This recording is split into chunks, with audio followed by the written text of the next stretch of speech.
Earth, our only home. Invaluable, but not invulnerable. Are we too late to save it? Climate change is making our world more dangerous, more fragile, more unequal. In these uncertain times, women and girls face a disproportionate threat of displacement, poverty, and violence.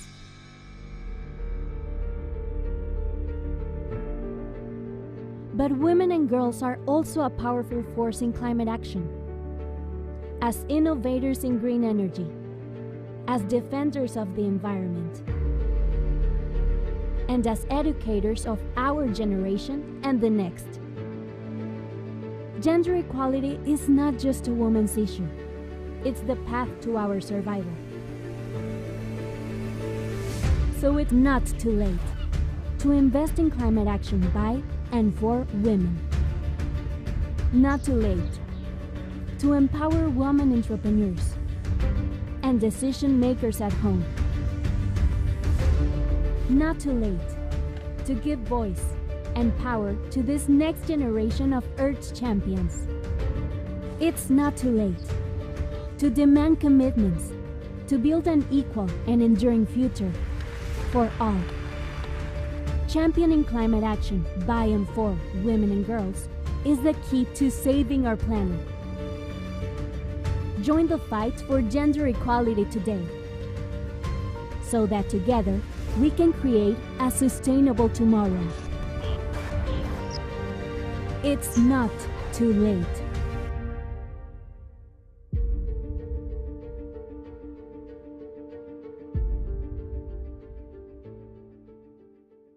Today, I want to share about a crisis, not in the making, but one that's already here. Deadly floods, raging fires, searing heat waves, punishing drought. The consequences of climate change spare no one.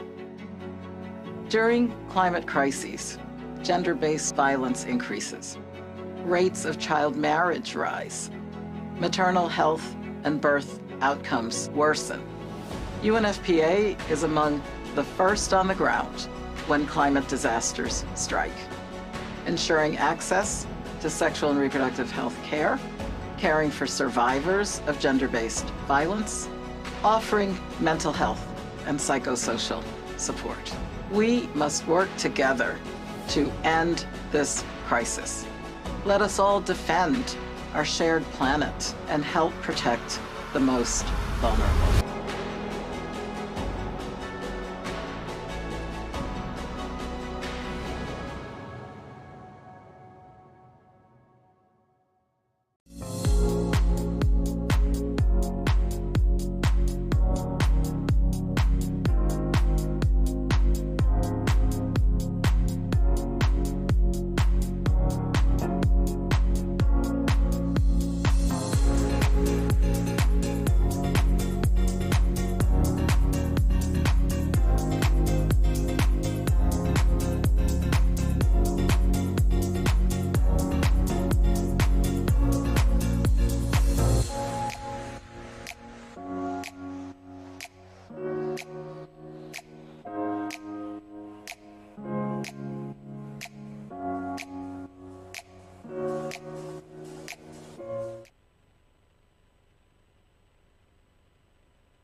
Earth, our only home.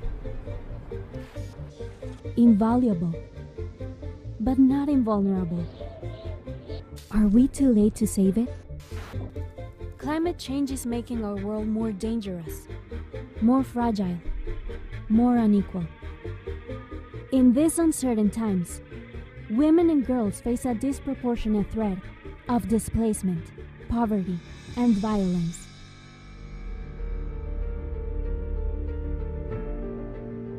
But women and girls are also a powerful force in climate action. As innovators in green energy, as defenders of the environment, and as educators of our generation and the next. Gender equality is not just a woman's issue, It's the path to our survival. So it's not too late to invest in climate action by and for women. Not too late to empower women entrepreneurs and decision makers at home. Not too late to give voice and power to this next generation of Earth's champions. It's not too late to demand commitments to build an equal and enduring future for all. Championing climate action by and for women and girls is the key to saving our planet. Join the fight for gender equality today, so that together we can create a sustainable tomorrow. It's not too late.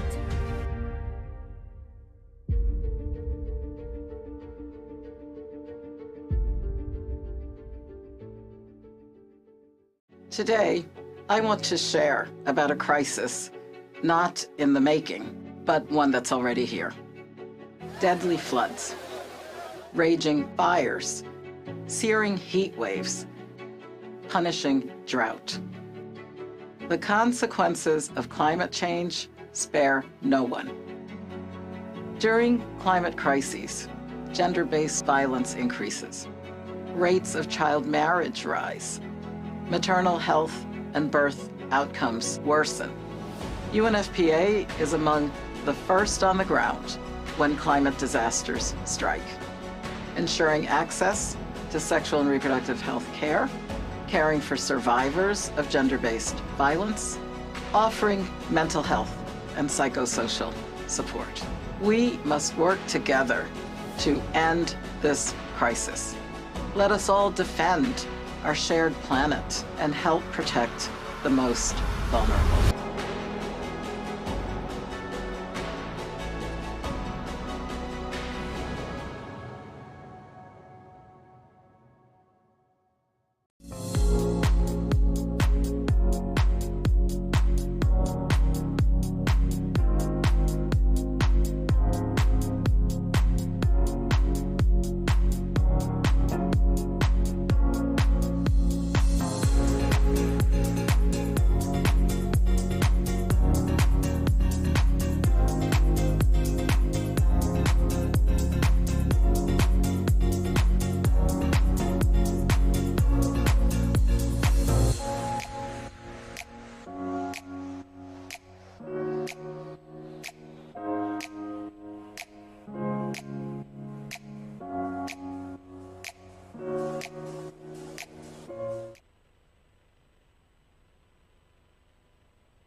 Earth, our only home.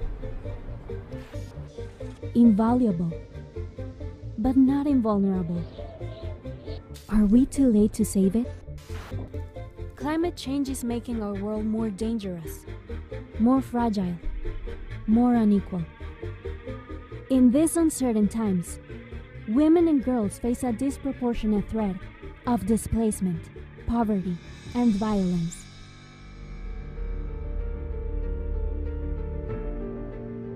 But women and girls are also a powerful force in climate action. As innovators in green energy, as defenders of the environment,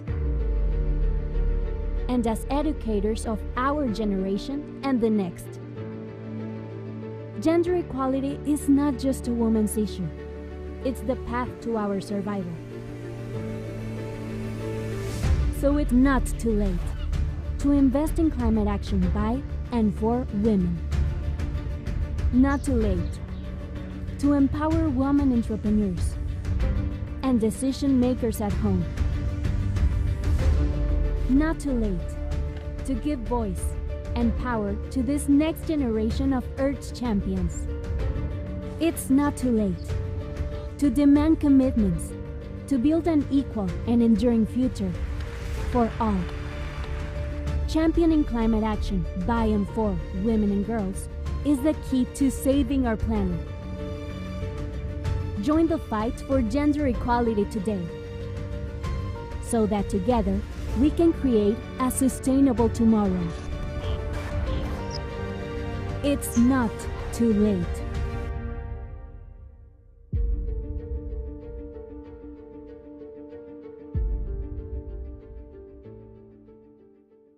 Today, I want to share about a crisis, not in the making, but one that's already here. Deadly floods, raging fires, searing heat waves, punishing drought. The consequences of climate change spare no one. During climate crises, gender-based violence increases. Rates of child marriage rise. Maternal health and birth outcomes worsen.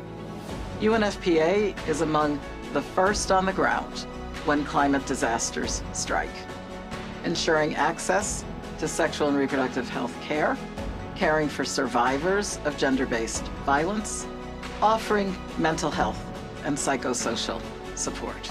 We must work together to end this crisis. Let us all defend our shared planet and help protect the most vulnerable.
Earth, our only home.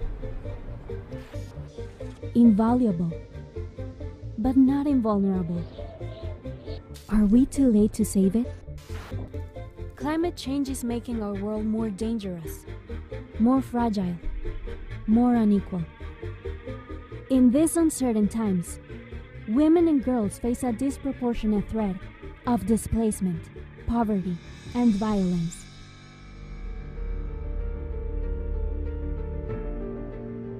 But women and girls are also a powerful force in climate action. As innovators in green energy, as defenders of the environment, and as educators of our generation and the next. Gender equality is not just a woman's issue. It's the path to our survival. So it's not too late to invest in climate action by and for women. Not too late to empower women entrepreneurs and decision makers at home. Not too late to give voice and power to this next generation of Earth's champions. It's not too late to demand commitments to build an equal and enduring future for all. Championing climate action by and for women and girls is the key to saving our planet. Join the fight for gender equality today, so that together we can create a sustainable tomorrow. It's not too late.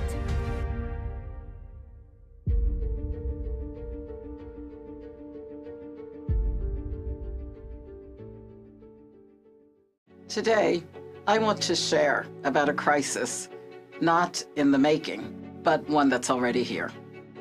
Deadly floods, raging fires, searing heat waves, punishing drought. The consequences of climate change spare no one. During climate crises, gender-based violence increases. Rates of child marriage rise. Maternal health and birth outcomes worsen. UNFPA is among the first on the ground when climate disasters strike, ensuring access to sexual and reproductive health care, caring for survivors of gender-based violence, offering mental health and psychosocial support. We must work together to end this crisis. Let us all defend our shared planet and help protect the most vulnerable.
Earth, our only home. Invaluable, but not invulnerable. Are we too late to save it? Climate change is making our world more dangerous, more fragile, more unequal. In these uncertain times, women and girls face a disproportionate threat of displacement, poverty, and violence.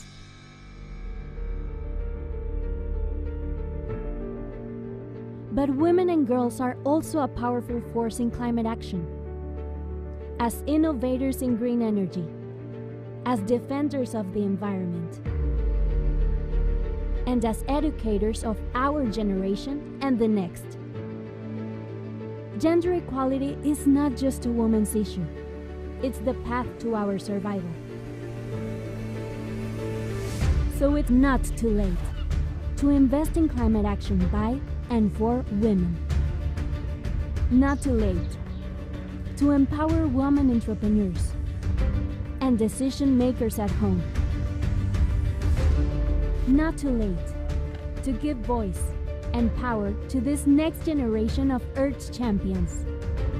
It's not too late to demand commitments to build an equal and enduring future for all. Championing climate action by and for women and girls is the key to saving our planet. Join the fight for gender equality today, so that together we can create a sustainable tomorrow. It's not too late.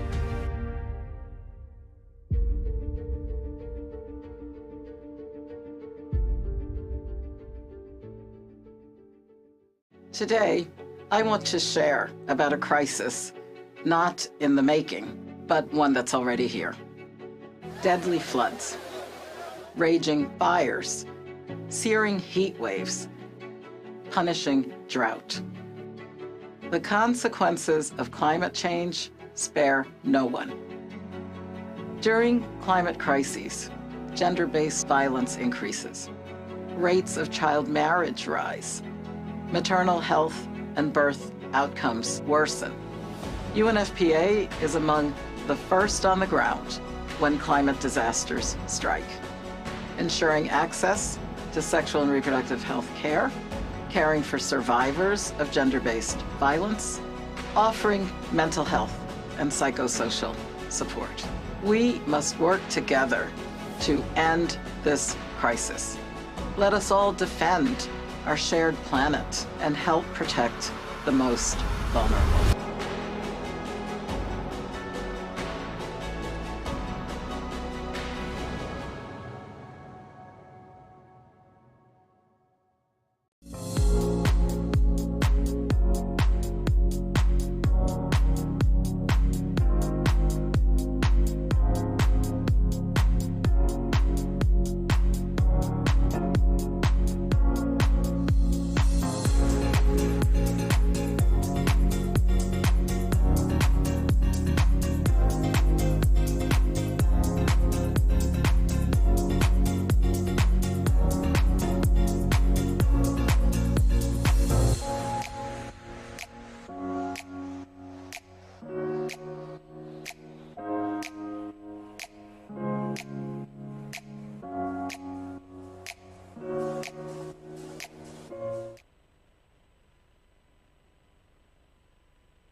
Earth, our only home.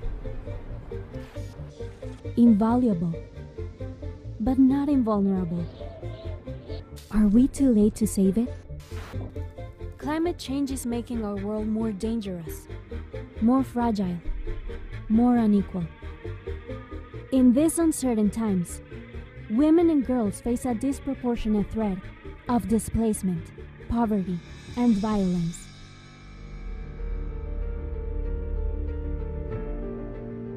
But women and girls are also a powerful force in climate action. As innovators in green energy, as defenders of the environment, and as educators of our generation and the next. Gender equality is not just a woman's issue. It's the path to our survival. So it's not too late to invest in climate action by and for women. Not too late to empower women entrepreneurs and decision makers at home. Not too late to give voice and power to this next generation of Earth's champions. It's not too late to demand commitments to build an equal and enduring future for all. Championing climate action by and for women and girls is the key to saving our planet. Join the fight for gender equality today, so that together we can create a sustainable tomorrow. It's not too late.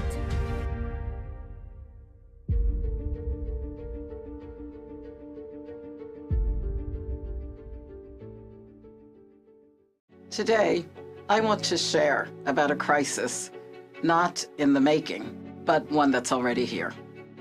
Deadly floods, raging fires, searing heat waves, punishing drought. The consequences of climate change spare no one.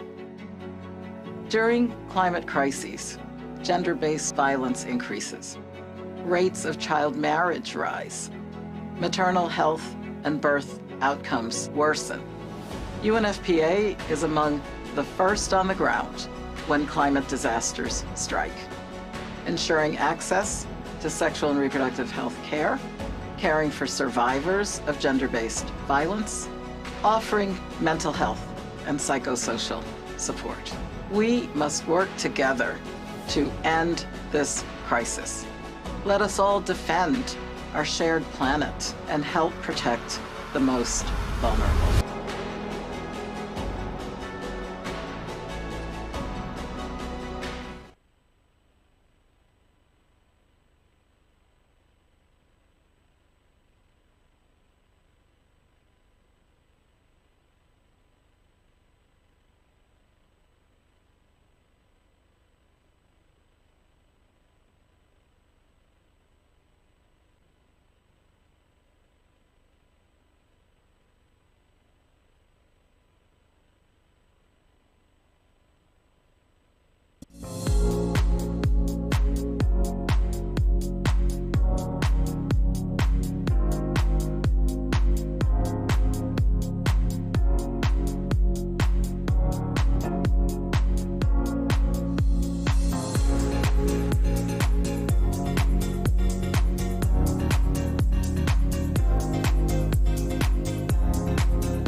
Earth, our only home. Invaluable, but not invulnerable. Are we too late to save it? Climate change is making our world more dangerous, more fragile, more unequal. In these uncertain times, women and girls face a disproportionate threat of displacement, poverty, and violence.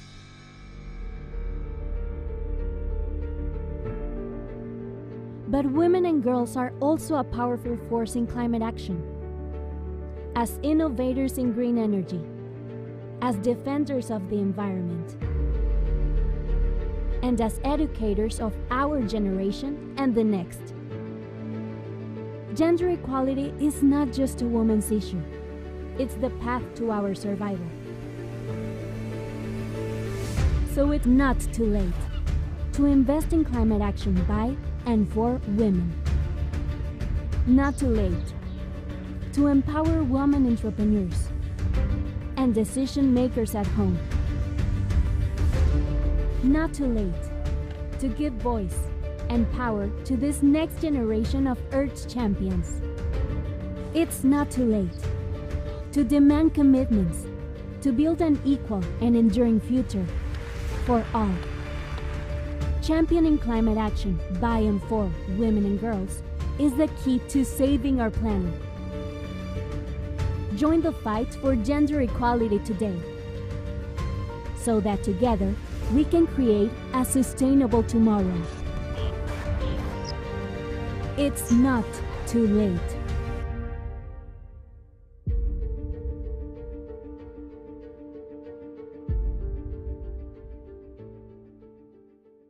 Today, I want to share about a crisis, not in the making, but one that's already here. Deadly floods, raging fires, searing heat waves, punishing drought. The consequences of climate change spare no one.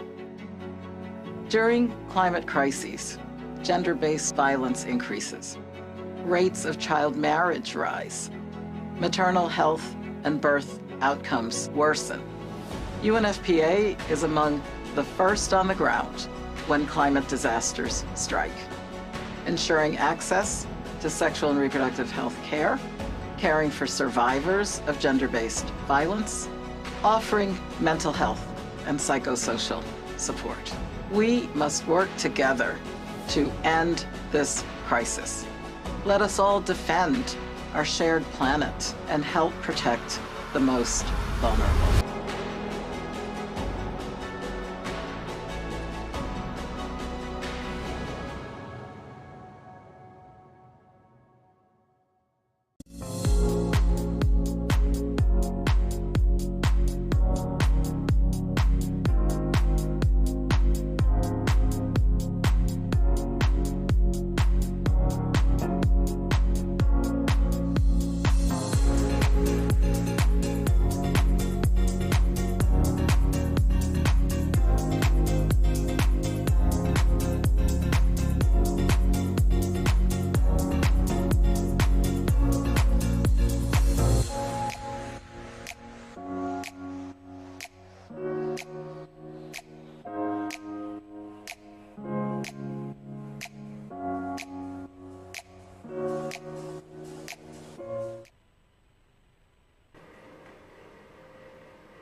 Good afternoon and happy International Women's Day to everyone who has joined us on Zoom, YouTube and Astro Awani. Welcome to the International Women's Day 2022 Virtual Forum. My name is Christine and I'm your MC for today. A few months ago, Malaysia was ravaged by serious floods in various parts of the peninsula. Just yesterday, certain areas of the Klang Valley were hit by flash floods. This common occurrence of deluges are unprecedented. This is why the global theme for this year, Gender Equality Today for a Sustainable Tomorrow, is apt, because there is a need to bring attention to climate change, disaster risk, and resilience.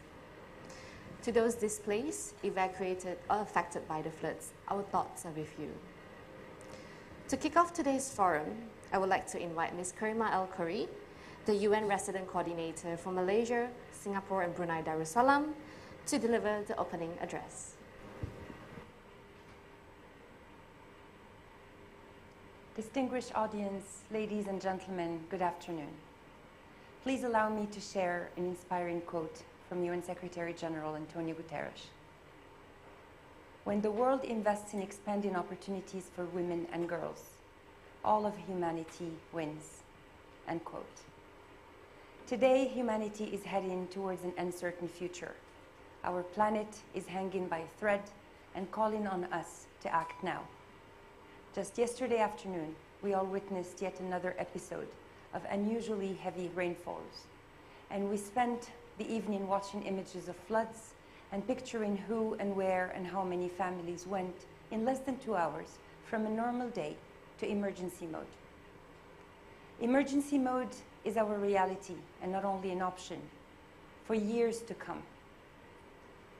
It's when societies are aware of the danger that governments recognize that climate change and environment degradation cannot lead to prosperity, that depleting forests and natural resources will bring irreparable damage. Emergency mode is when women's leadership is needed most. Women have proved their ability to cope, act, and make the world a better place. And today, we need the talents and immense potential of women to address the risks looming ahead. We meet here today, as we do every year, to celebrate women, to advocate for gender equality and raise our voices in support of more just societies. It is truly a privilege for me to be with you today. The theme of this year's International Women's Day is gender equality, today for a sustainable tomorrow, when every woman and girl is recognized, respected, protected, and empowered. We're meeting today to honor and learn from women's rights champions and advocates for a more sustainable and climate-resilient future in Malaysia. We've witnessed women's heroism during a pandemic that has impacted every human on planet Earth. 2 very long years where women rose as heroes and too many fell, victims both to the disease and to the shadow pandemic of violence and abuse. As we hear the insistent call to action for the survival of our planet and of humanity, and as the world gears up to deliver on commitments made in the Paris Agreement and keep the promise of the SDGs, women can and will respond and deliver. Ladies and gentlemen, the climate crisis is a women's issue. Women are more exposed to climate change impacts. They constitute the majority of the world's poor and uneducated. That is because social, economic, political, and cultural barriers continue to impede their agency. Women are keepers and managers of natural resources, and many perform physically draining tasks to access and use those resources. So when women cannot make decisions regarding access to and use of land, water, or other resources, their livelihoods are threatened and vulnerability increased. The future of our planet is also a women's issue. Women and girls are effective and powerful leaders and change makers for climate mitigation and adaptation. They're involved in sustainability initiatives around the world, and evidence shows that their participation in leadership results in more effective climate action.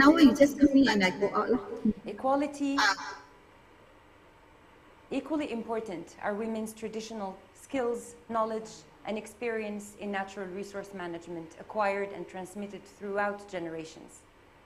Protecting the environment and combating climate change can be effective only when and if gender responsive and rooted in rights and needs of women and men, girls and boys.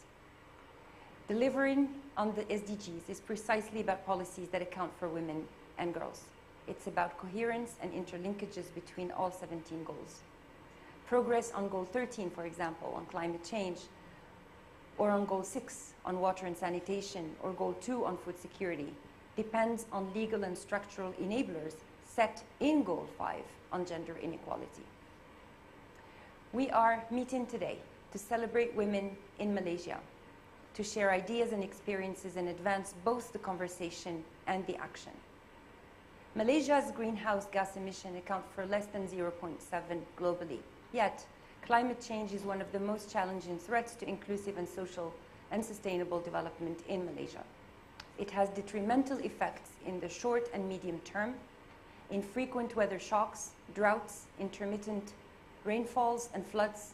It will also lead, in the long term, to further gradual degradation of the environment. Malaysia has set some bold targets. The transition from fossil fuel to renewable, low-carbon energy sources across all sectors is an ambitious and costly endeavor. It requires government, the private sector, and society's full mobilization around energy efficiency, integrated waste management, and a more sustainable and resilient agriculture. Yet, in climate-sensitive sectors like agriculture, energy, water, and tourism, policymakers have not sufficiently used the gender lens and the differentiated impact of climate change on men and women. Malaysia needs to promote gender-sensitive investments in programs for adaptation, mitigation, technology transfer, and capacity building in order to reach the poor and vulnerable, most of whom are women. To do that, we need knowledge, analysis, and gender disaggregated data. These are areas where the UN will continue to provide expertise and support. In light of the recent weather events, we also need to work on making emergency responses gender sensitive. Natural disaster management is not a men's business. Women can and should participate in decisions that affect them, their families, and their communities. Their skills and resourcefulness should be tapped on in times of emergency and recovery. The path of progress is rarely a straight line, but women are determined to engage and advance. What they need is an empowering environment in which their contributions are valued. They need the SDGs promise to be kept. I will conclude by echoing the UN Deputy Secretary General Amina Mohammed's call to recommit our energies to achieve true and irreversible gender equality, because we all benefit when women have the opportunity to lead and to rise for all. Thank you and happy International Women's Day.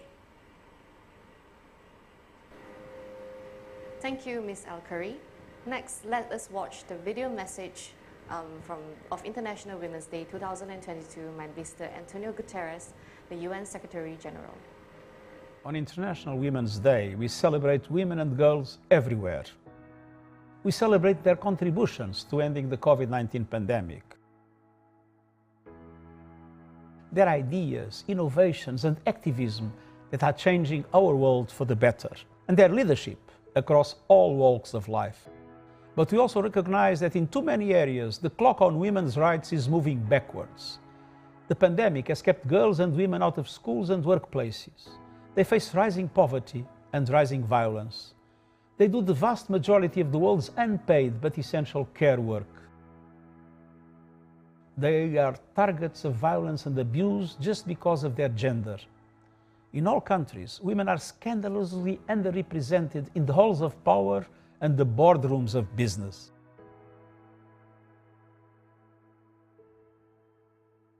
And as this year theme reminds us, they bear the brunt of climate change and environmental degradation.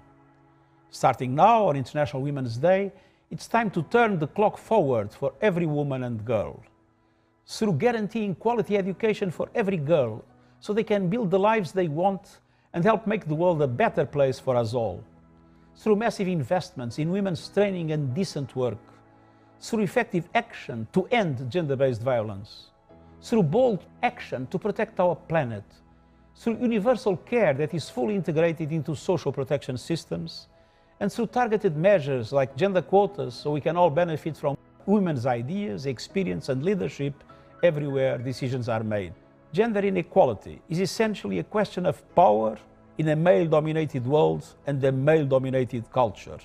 And power relations must be reversed. So, at the United Nations, we have achieved gender parity in senior management at headquarters and around the world. Improving our work and better representing the communities we serve. Today, human rights that are coming from individuals. We need more women, environment ministers, business leaders, and presidents and prime ministers. They can push countries to address the climate crisis, develop green jobs, and build a more just and sustainable world. We cannot emerge from the pandemic with the clock spinning backwards on gender equality. We need to turn the clock forward on women's rights. The time is now.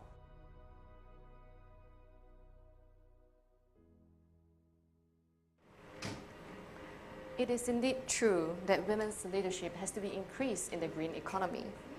women and girls' resilience to climate impacts and disasters needs to be built. And there needs to be more use of data on gender equality and climate change.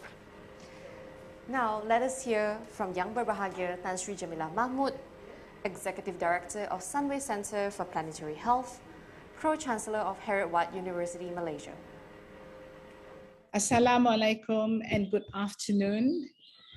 Madam Karima El Khoury, UN Resident Coordinator for Malaysia, Brunei, Darussalam, and Singapore. Asa Torkelson, I hope I pronounced your name right, Country Representative Malaysia for United Nations Population Fund. All our distinguished guests, esteemed panelists, ladies and gentlemen. Let me start by wishing everyone happy International Women's Day. And thank you very much for the opportunity to speak with you today, albeit just as a face on your screen, on a topic that resonates with me both personally and professionally: gender equality and the climate crisis. In fact, I cannot think of one without the other. It is often said that women hold up half the sky. So when I picture strength and resilience, I see the courageous women, mothers that I have had the honor to meet in my years as a medical practitioner and as a humanitarian, all in various challenging settings. I have seen during my time at UNFPA how peace and democracy was won, where tyranny was disposed of, when market women in Liberia of both Christian and Muslim faiths collaborated in the elections. It is a fascinating story, and if you can, please watch the wonderful docu-film, Pray the Devil Back to Hell, to understand this better. I'm constantly reminded that where women are respected and where gender equality thrives, the entire community benefits from better health outcomes, better education, and stronger community bonds. I said professionally earlier, because all that has led me to where I am now, leading a new research and engagement center called the Sunway Center for Planetary Health at Sunway University, where the priority is to connect humanity's dots and move from silos to systems. For humanity to be healthy, safe, and sustainable, we also need the planet to be healthy, safe, and sustainable. And for all that to happen, equality and equity are two non-negotiables of the package. In the time that I have today, I would like to paint you a picture of how women are at the brunt of the climate crisis. Firstly, it saddens me that even in discourse on sustainability, equality is patchy at best.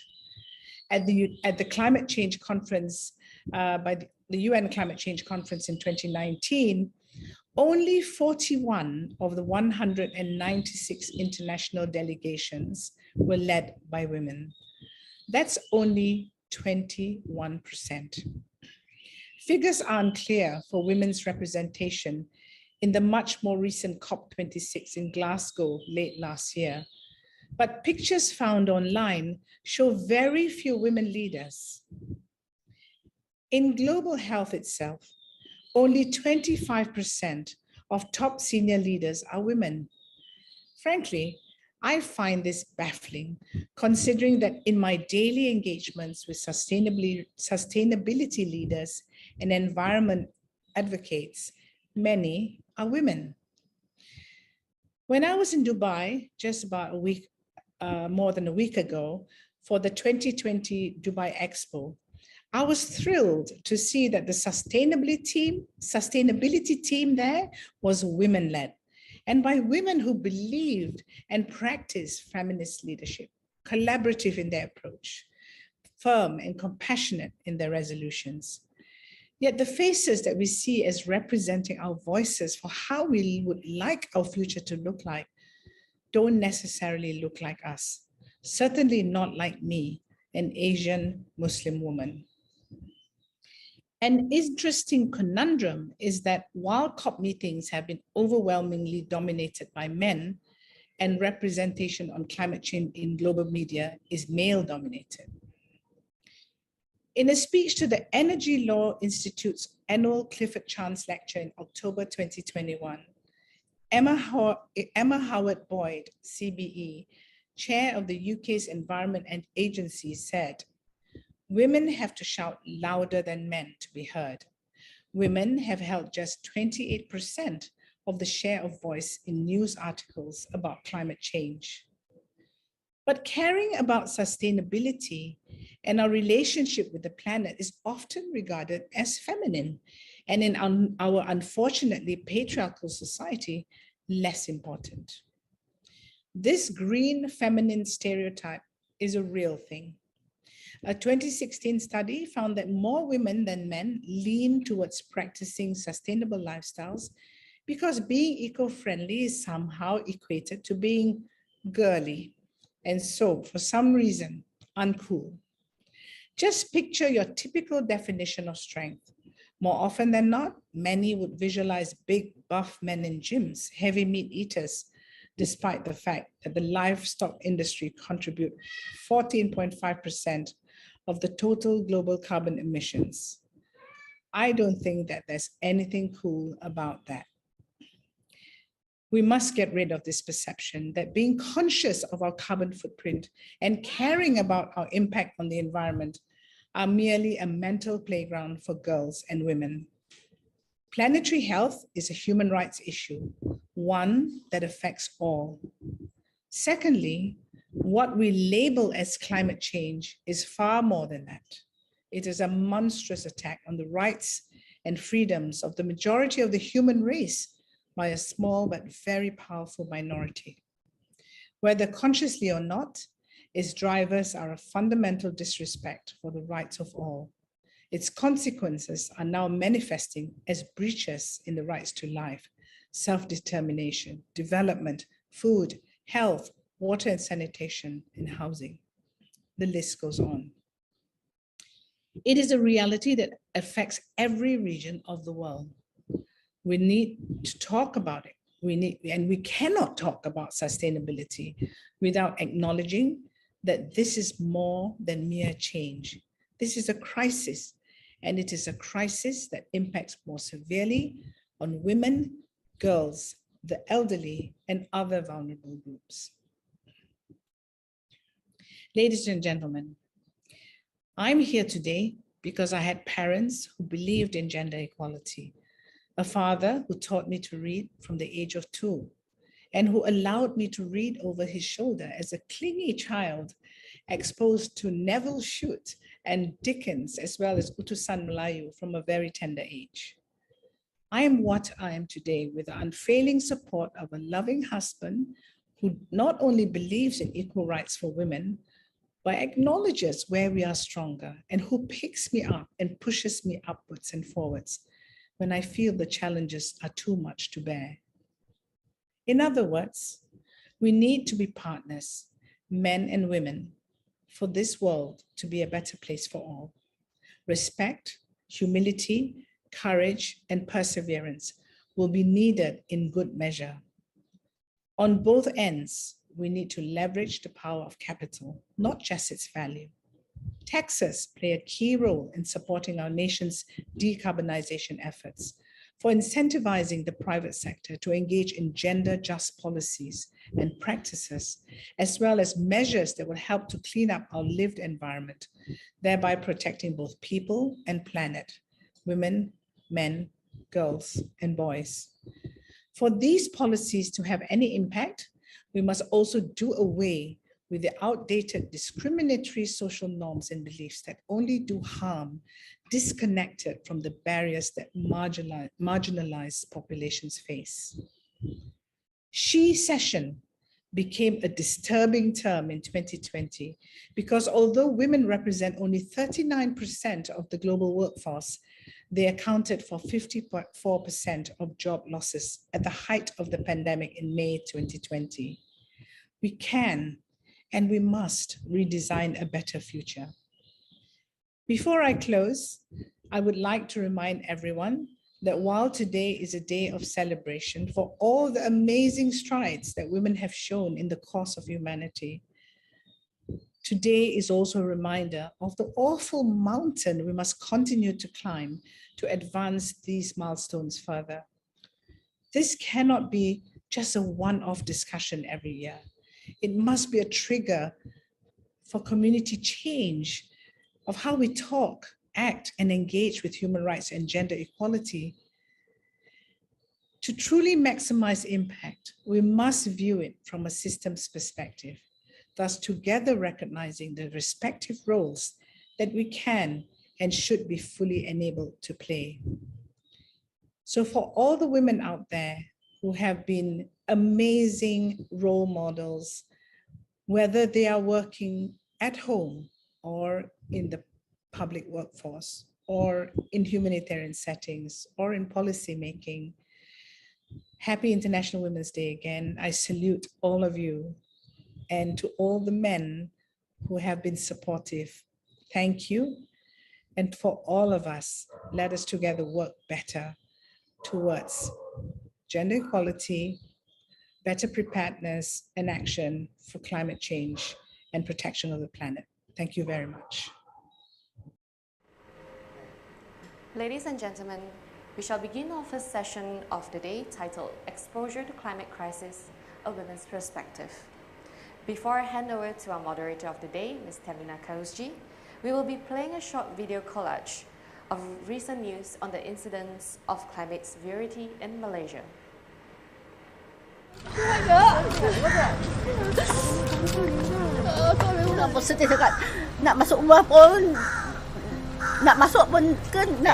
Berdasarkan laporan Sekretariat Jawatankuasa Pengurusan Bencana Negeri Terengganu.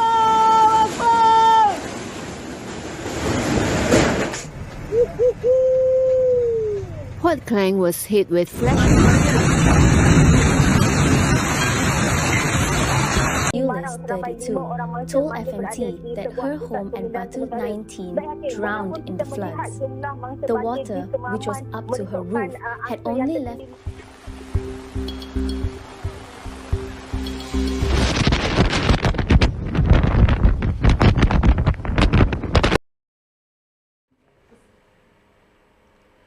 Hello and a very good afternoon to everyone.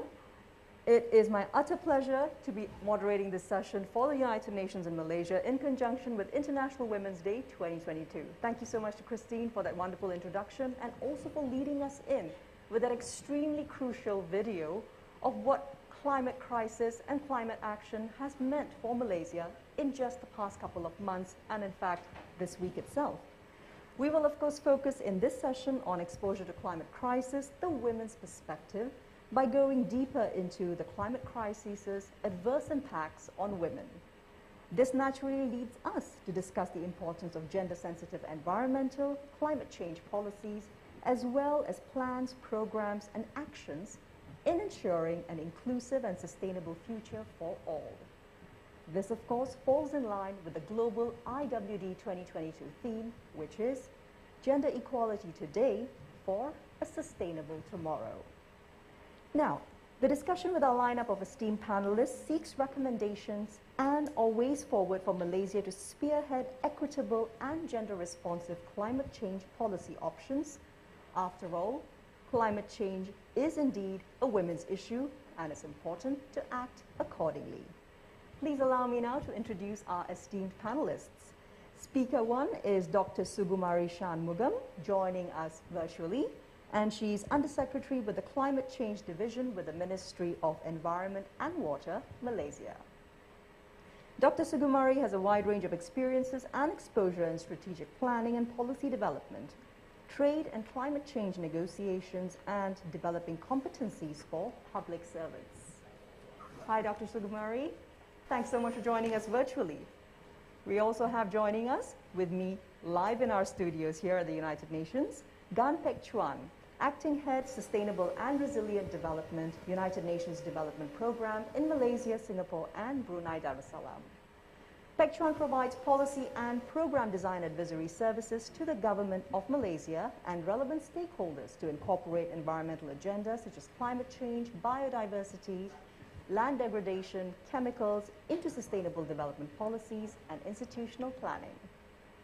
We're also joined online by Dr. Sharina Abdul Halim, fellow at the Langkawi Research Center, PPL, Institute for Environment and Development, Lestari at University Kebangsaan, Malaysia, UKM. Thank you for joining us from Langkawi, Dr. Sharina. Her research interests include islands and indigenous communities, sustainable livelihoods and adaptation, community engagement, tourism development, and heritage conservation. Actively involved as part of the scientific and technical team for the Langkawi UNESCO Global Geopark since 2007. And last but certainly not least, we also have joining us live in the studios, Sivananti Thanathiran, Executive Director with the Asian Pacific Resource and Research Center for Women, or ARROW. Now, SIVA has authored regional monitoring reports on the progress governments have made towards their commitments to access to contraception and family planning, access to safe abortion, young people's sexual and reproductive rights, gender equality, and sexual and reproductive rights in the region under the Reclaiming Rights and Redefining Rights series published by ARROW, which also works with more than 90 partners across the world. Good afternoon, everyone. Thank you so much all for taking the time to be here with us. Let's begin the discussion. Now, climate change is most definitely a women's issue, and I'd like to begin with shedding some light on where we are in Malaysia in terms of our progress and commitment towards climate change. If I could begin by addressing this to Dr. Sugumari first. Thank you very much, our lovely mom. I would like to take this opportunity to wish all women a happy International Women's Day, to all the gorgeous women out there. Okay, in terms of Malaysia's our progress and commitments towards climate change, as a developing country, I would say that we are very, very committed to address climate change as it's a national agenda, and it's chaired. We have a Malaysian Climate Action Council chaired by our Prime Minister himself. So that shows the seriousness of this issue and the commitment at the national level itself. And we are also progressing well in addressing our commitments as per the requirements of the UNFCCC and Paris Agreement. And I'm proud to say that last year, Malaysia had actually communicated our updated NDC, Nationally Determined Contribution, to reduce the economic wide-scale wide carbon intensity against GDP of 45% in 2030 compared to the 2005 level. And this NDC is actually ambitious, where it's from the earlier submission, we have actually increased 10%, and it is an unconditional NDC, as well as the coverage of the greenhouse gases has increased from 3 to 7. So that is very ambitious on our part. And also, if you recall, during RMK12 announcement, our Prime Minister, Honorable Prime Minister himself had announced that the national aspiration to achieve net zero GHG emission earliest by 2050. So this shows the seriousness of a developing country like Malaysia in trying its best to address the issue of climate change. And just a bit further on that, to achieve the commitments as well as the aspiration, the government of Malaysia has embarked on the following. One is we are actually revising our national policy on climate change. It's as of 2009, and we hope to have it completed this year. And we are also looking into the National Climate Change Act. We actually developed the legal framework together with all stakeholders last year. And we are also working on the development of the NDC roadmap and long-term low emission development strategy to align with our net zero GHG emission. So this is all work in progress, and we hope to have some results by end of this year. Apart from that, taking into account the importance of the carbon market and the interest of entities to trade carbon. So what we have done is we have developed the guidance on international voluntary carbon market, and it was also agreed that we would develop a single platform in terms of domestic carbon trading with Bursa Malaysia. So, and currently what we're doing is we're actually working on a carbon trading policy. So all this will assist the entities who are interested to go into the carbon market, and this is also taking into account the latest development of the Paris Route Book during COP26. So these are important developments that we are actually embarking on, and the Ministry of Finance, together with CASA, is currently working with the World Bank to come up with this carbon pricing study to look into the viability of carbon tax.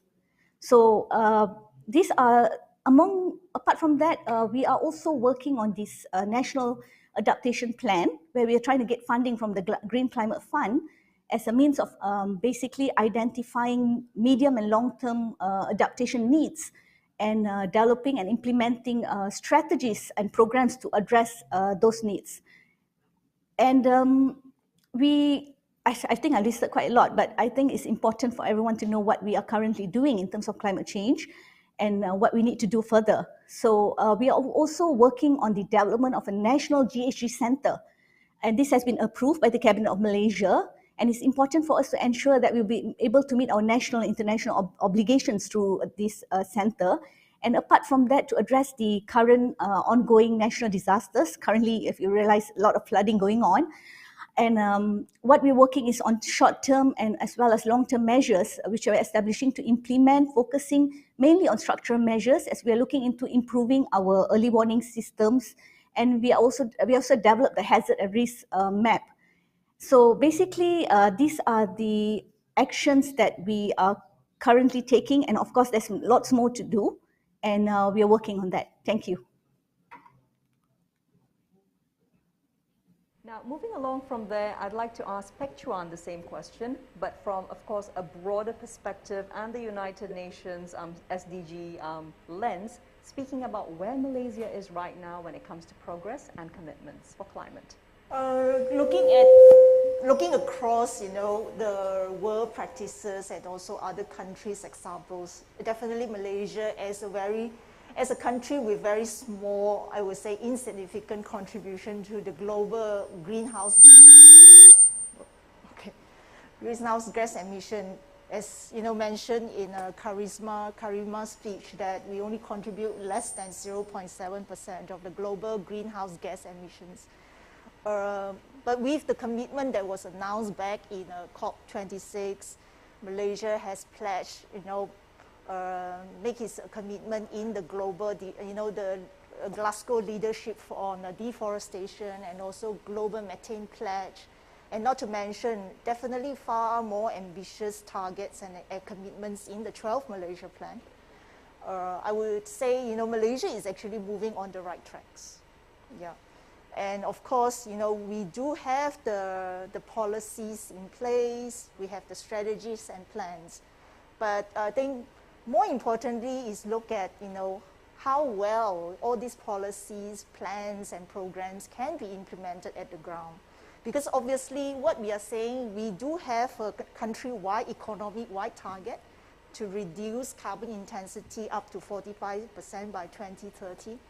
But how does these targets actually relate to every one of us, including women and girls? How do we contribute, to this target? Or how do you actually dissect this target into different economic sectors that plays a role in contributing to the GHG emissions in the country? For example, sectors like manufacturing, industrial processes, or even from the land use change and forestry.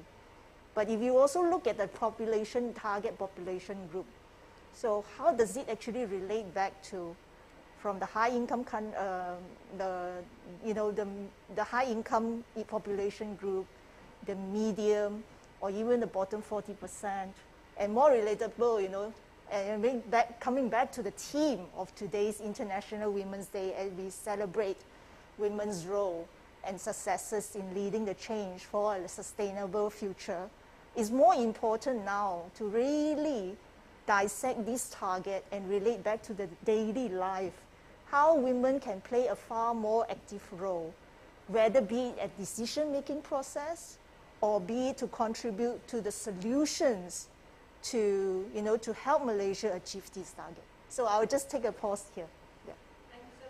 Pek Chuan. I think it really helps us to rationalize and slowly break it down from the macro into a little bit more micro further on. We will, of course, be delving deeper, but before that, I'd like to move on to Dr. Sharina, joining us online from Langkawi. Dr. Sharina, your perspectives and thoughts about Malaysia in terms of our progress and commitment towards climate change, particularly from your perspective, which is far more education and awareness based. Dear moderator, I am so sorry. I have some issue with my video, but I will try to get back on the video as soon as the internet connection is stabilized. But again, I'd like to wish everybody happy Women's Day. Thank you very much for this opportunity. And I would like to concur with all our distinguished speakers that discusses about how Malaysia's progress and towards women's role in addressing our climate issues.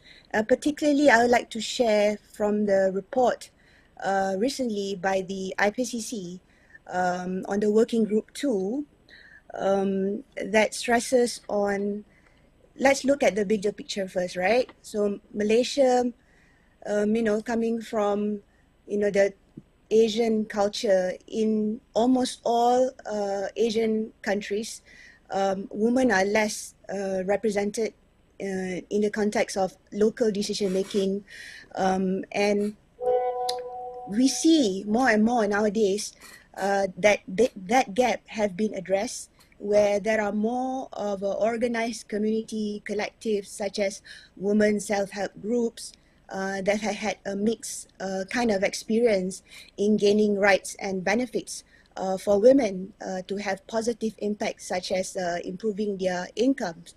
But for Malaysia, that's like in general in the Asian countries, right?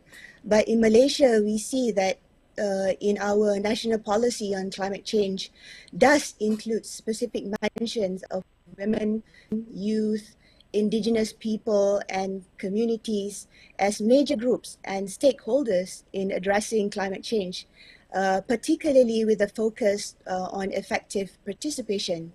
However, having said that, we have all these wonderful national initiatives actually to increase women's participation in addressing the challenges of climate change, but actually on the everyday lives, not just climate change, because the issue of climate change is also related with other social condition that is on the ground.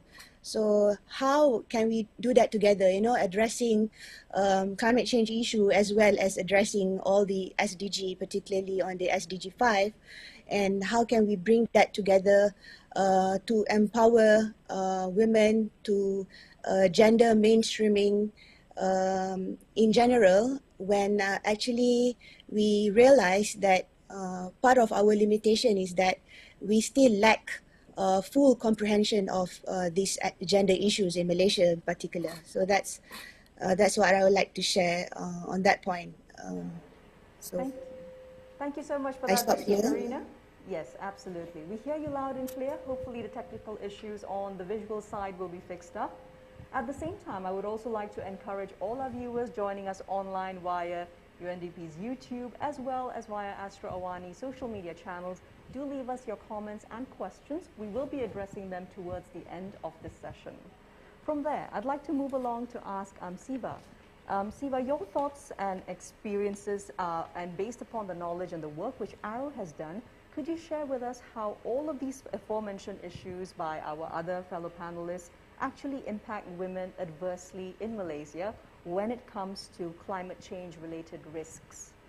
Thank you, Tamina. I think I just wanted to share a lot of the climate change work that has gone on from the past. I mean, this started way back in Rio, and that's almost like 30 years ago, right? And still, women's voices, women's movement was deeply invested and were great participants in that Rio process, which gave birth to the Women's Major Group, right? So the major groups almost always pushed a social interpretation of environmental issues and climate change issues, whereas in the environment sector, you will see very much it's framed as a technical or a scientific issue, right? So this is where the discrepancies are, and while it's admirable that, the government is taking so many progressive steps, many of these are actually responses to that framing, the scientific framing of climate change as an issue, right? And as Pik Chuan has put it so beautifully, because it's unbelievable in the world that those who have actually produced these great externalities that are causing climate change, actually it is us who are from the poor, less developed and developing countries who are suffering from it, right? And in our region we can see that in the Pacific Islands, I mean, some of them will lose their complete countries, and just like that, many of us along the coastal lines will also lose, as the sea levels rise, will lose livelihoods, right? And when we look at Malaysia and different countries across the region, one very interesting thing that I always note is that the map of poverty, vulnerability and climate change, if you place it on top of each other, these are almost the same communities, right? So, so the people who bear the brunt are actually those who are indigenous population, women and girls, poor coastal folk or poor rural folk which lesser access to agriculture will suffer the deleterious effects of climate change. So there are three key things that happen. Now it's like really extensive, but I'm just going to touch on it. One is, of course, access to sexual and reproductive health and rights. We do know that women, because of their physiology, may actually suffer adverse impact. We found that out, a few years ago. You could have seen in Latin America when you had Zika, right? So Zika is a waterborne disease, and these pregnant women somehow actually attract more of this, and this is from the WHO. Okay, so this is not our own data. So because of physiology that happens. Then of course, I think Sharina's already talked about how society is structured, right? And across a number of countries, not only Malaysia, but also places like Bangladesh and Pakistan, we find that socio-cultural norms, do not, or, practices where girls don't learn swimming in schools, right? Or they're not able to, because of purda or like certain sort of barriers, they're not allowed to leave their houses, right? And these are kind of those effects that actually result in mortality amongst women and girls being higher during disaster elements, right? So, and then we also, of course, there's access to health services. We've already actually experienced during COVID, how those limitations of movements, actually cause women and girls not to be able to access those important health services, whether they're maternal health services, antenatal services, or even like contraception and family planning. So that's one whole aspect of it. The second is, of course, we need to think about loss of livelihoods, assets and resources. If you're living in an indigenous community or a rural community, many of the ways in which, I mean, we may not be familiar with it, especially all of us who are probably online now, right? How do those women make a livelihood, right? They're dependent on their crops. They may be dependent on things like gathering bee honey, and they may be looking at weaving or handicraft or cottage industries as a means of making a living. So when you have climate change, if the crop changes, if there is a decline in bee populations, then these women are not able to actually have that, right? And I think Sharina also talked about decision making, but women farmers own less assets than male farmers, okay? And it is, I think, one of the UN studies which actually pointed out that women, even if they are looking at livestock rearing, they are rearing chickens and like geese. They're not doing animals like, cows and bulls, which are hardier, or, so their livestock is easily destroyed. So this is one of the other aspects. The third is, of course, triple burden of work. So women perform this unpaid care work. This burden increases because women are primarily responsible for the food and water sources in their house, how they manage their water, how do they feed their children, how do they clean the house, and all of this become more difficult during climate change disasters or due to like drought, floods, etc. And of course, if people fall sick in the household, it becomes women's work too. So the triple burden of work increases for women. Thank you so much for that, Siva. I really love that you have actually brought us back to the grassroots impacts, particularly for vulnerable women. And this, of course, is across the board, particularly if we're looking at rural Malaysia, if we're looking at indigenous, Orang Asli, Orang Asal women in Malaysia, and even B40 urban mothers. Right. So from there, I would like to pose the same question, moving into perhaps Dr. Sugumari. And let's talk about how the issues of climate change as well as the climate crisis, particularly through the lens of the ongoing floods affecting several states, are also going to be affecting women adversely in Malaysia. Yeah, thank you very much for the question. If you look at it at the international aspect, when we talk about effects of climate change on women across the societies, the impact of climate change said to affect women and men differently. So this is something that it's something that is known, and because if you look at the IUCN report, it states that women are often responsible for gathering and producing food, collecting water and sourcing for fuel, for heat and cooking. So the task has become more difficult. I think that's also explained by Ms. Siva just now. And extreme weather such as droughts, floods actually have a greater impact on the poor and the most vulnerable. And if you look at the report, 70% of the world's poor are actually women. So in the case of Malaysia, the extreme weather events such as droughts and floods have impacted all walks of life, including women, and this has been made worse, especially in the COVID-19 situation, where many have lost their income. For the case of Malaysia, there has been studies showing that women are badly affected by flood in some rural areas where they play an important role as breadwinners and or single mothers and those whose livelihood depends on agriculture as well, the indigenous group.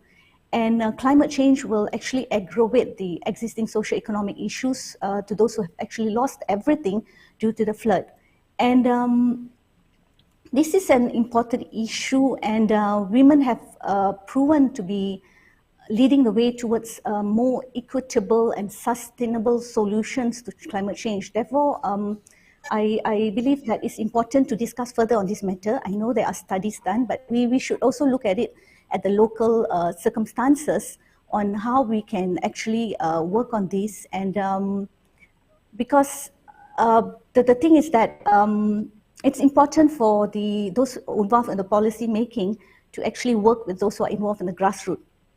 So because we need to understand what is actually happening, and I think together as the stakeholders in the country, we could work on how we can progress on these issues to address the women issues. And I believe we women can actually play a critical role in the climate change agenda. We could respond to climate change due to our knowledge, maybe our experience and leadership, especially in a sustainable resource management, and also lead the way in sustainable practices at the household and community level. So this is very important, and I believe all stakeholders, especially those in the grassroots, could work together with the policymakers to come up with a very good response to this. Thank you. That, Dr. Sugumari. So definitely moving from silos to system, as Tan Sri Jamila emphasized during her opening speech. And speaking about the grassroots, if I could move to Dr. Sharina and asking you about, through your experience and knowledge, how have you seen some of the climate crisis issues actually impact women adversely in the community where you are currently, Dr. Sharina? Yes, thank you so much for that. I actually like to echo what Dr. Sugumari was mentioning about we need to be grounded in local realities. So that is what it's all about really, because when we speak about climate adaptation actions, we need to be grounded in local realities in order for us to understand the link between, the impacts of climate change as well as, other development issues, and particularly if we want to achieve or fulfill or solve some of the SDGs problems that we have at hand. So it is very important for us to ensure that the adaptive actions do not actually worsen the situation. For example, like how the intersecting issues between men and women, it's not just about women, but it goes beyond that, because it also has a lot of other issues like, impending issues like racial, ethnic, age, income, and geographic location. So it is very crucial for us to take all of that into account, especially like when you mention about at the local level. Actually, the issues of climate change in Malaysia, the awareness is still, how do you say, it's still like its infancy to a certain extent. The awareness is very much at the urban areas, but not so much at the rural areas. So in fact, last year, under the ASM EPU task force led by Professor Dr. Joy Jacqueline, under the Climate Change Impacts and Adaptation for the Research on Water Sector Transformation Plan, we actually go down to ask grassroots, like we were in Langkawi, where we had citizen assemblies, pretty much, engaging with the local communities as well as other stakeholders from Langkawi, for example. As an island, of course, they are vulnerable, to a lot of issues that are anthropogenic, but also related to climate change issue that can exacerbate further their situation. So, in fact, they would like to know more about what they can do, how they can adapt, how can they become more resilient in facing the uncertainties that is about to come as a result of these climate change issues. So I think I hold on to that thoughts first, and I listen to our other dear panelists. Thank you so much for that, Dr. Sherina. I think it's really important that you also emphasized upon how the intersections of race, ethnicity, age, income, geography, and perhaps even ability. Let's not forget the disabled women within this conversation as well, and how we need to extend it towards looking at international best practices. Speaking about which, Pek Chuan, would you be able to share a little bit with us from an international perspective about how these issues of climate crisis would also perhaps be impacting women more adversely in Malaysia? I think from the international practices and also the evolution of how to integrate and incorporate the gender lenses into policy, law, plans and programs. Even within UN, we have seen this evolution and transformation, placing more and more gender perspective into our own program. There are many examples, good practices already documented, led by the UN Women. Even you have UNHCR who documents that, how the, or UNDRR who documents how the impacts of climate change is affecting women and girls. These are well documented. But coming back to Malaysia, we still find there is, information gap or data gap in terms of relating how the impacts of climate change or climate risk to women and girls in Malaysia specifically. Talking from my personal experience, I've been in this field, 15 years back when I joined the UN, UNDP. That time, if you want to even get a piece of information relating how climate change affect women and girls, you will not find a piece of that research. You can't. You either, related by Siva, she said, you either go to the gender research, then you're purely from the very social human rights approach. If you go back to the research on environment, it will be very climate change technology. So there is no convergence between the two groups at all. And it's very hard for us to design a gender responsive policy without data and information on the ground. Cool. So, okay, coming back to now, present, do we have those information? I would say we are still at the early stages or so. We do get, I think there are some work already led by some NGOs and some also UN agencies to help the NGOs to collect. But it's also very targeted or very site-specific.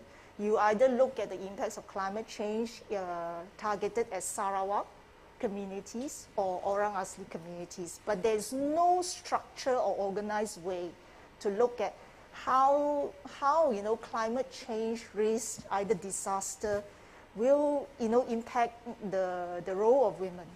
So I think there is a need for us, a more invested way for the government to take charge and also relevant stakeholders to work together, to address this information gap. Because improving data and information is also one of the key to mainstream or to incorporate the gender lenses to produce a more gender responsive policies, law, plans, and more importantly, the programs and projects that are targeting the grassroots. Emphasizing on also social responses sometimes being a little bit ahead of the information gap that exists. That absolutely reminded me actually of the 2015 East Coast floods, for which there was actually minimal liminal data available with regards to gender, versus how after the 2021 December floods, we actually saw particularly NGO-led efforts involving emergency supplies, also including very essentially sanitary care supplies. So that was perhaps a bit of a social sort of revolution for the Malaysian perspective on how climate crisis is affecting women. Now, moving along from there, let's go into how we can actually be more gender responsive in our response to climate change, and how can we ensure a more just and gender equal response to this. I would like to perhaps move to Dr. Sugumari first for your thoughts.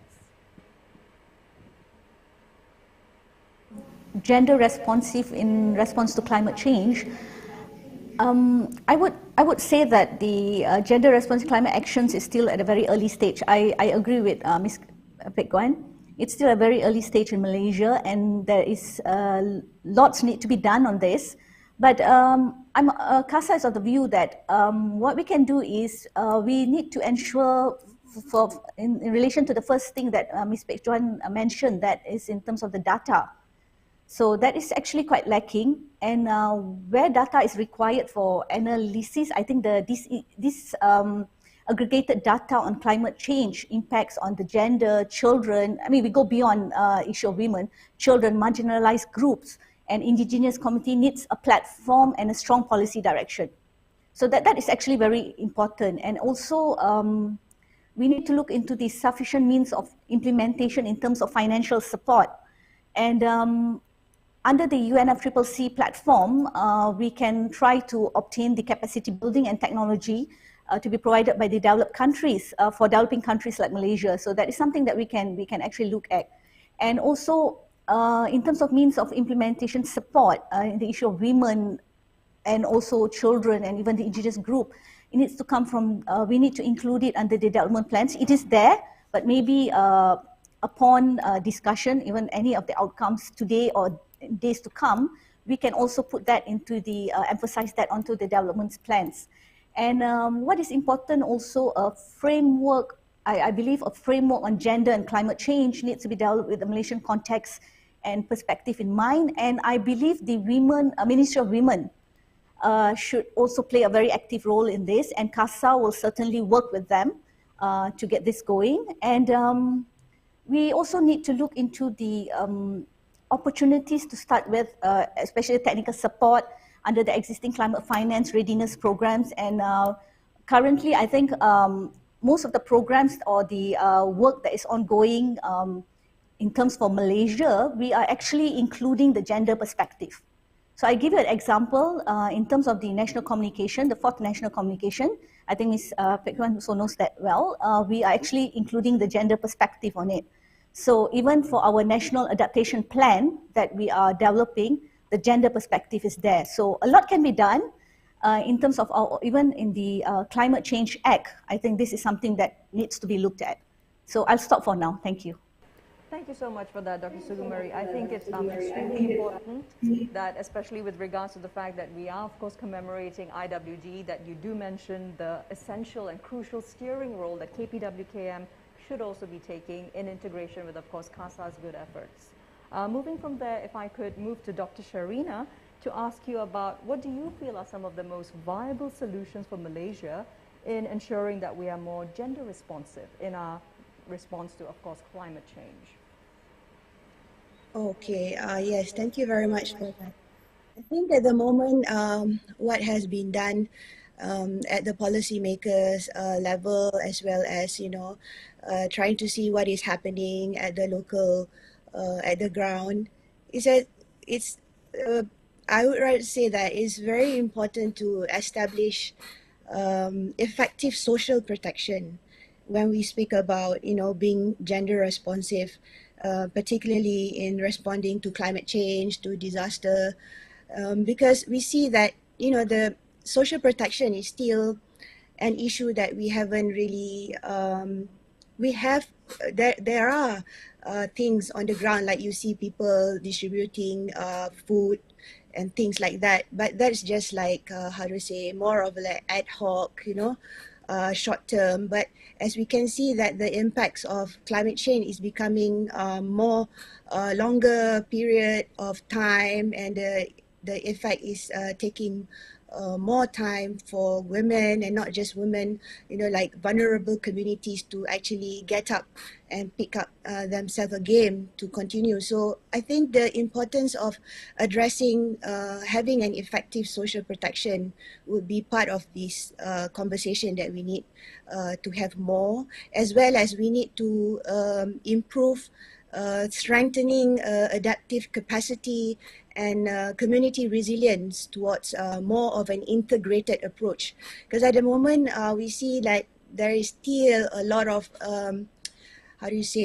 lack of integration. So maybe there needs to be a platform to communicate on how, government agencies, as well as NGOs, and then the universities and community-based organization can all come together to address these issues, particularly when we are trying to come up with this gender transformative framework. Everybody needs to own this together, and not just a particular section of the society. So I think that would be something that we would like to have more discussion on. Yes, thank you.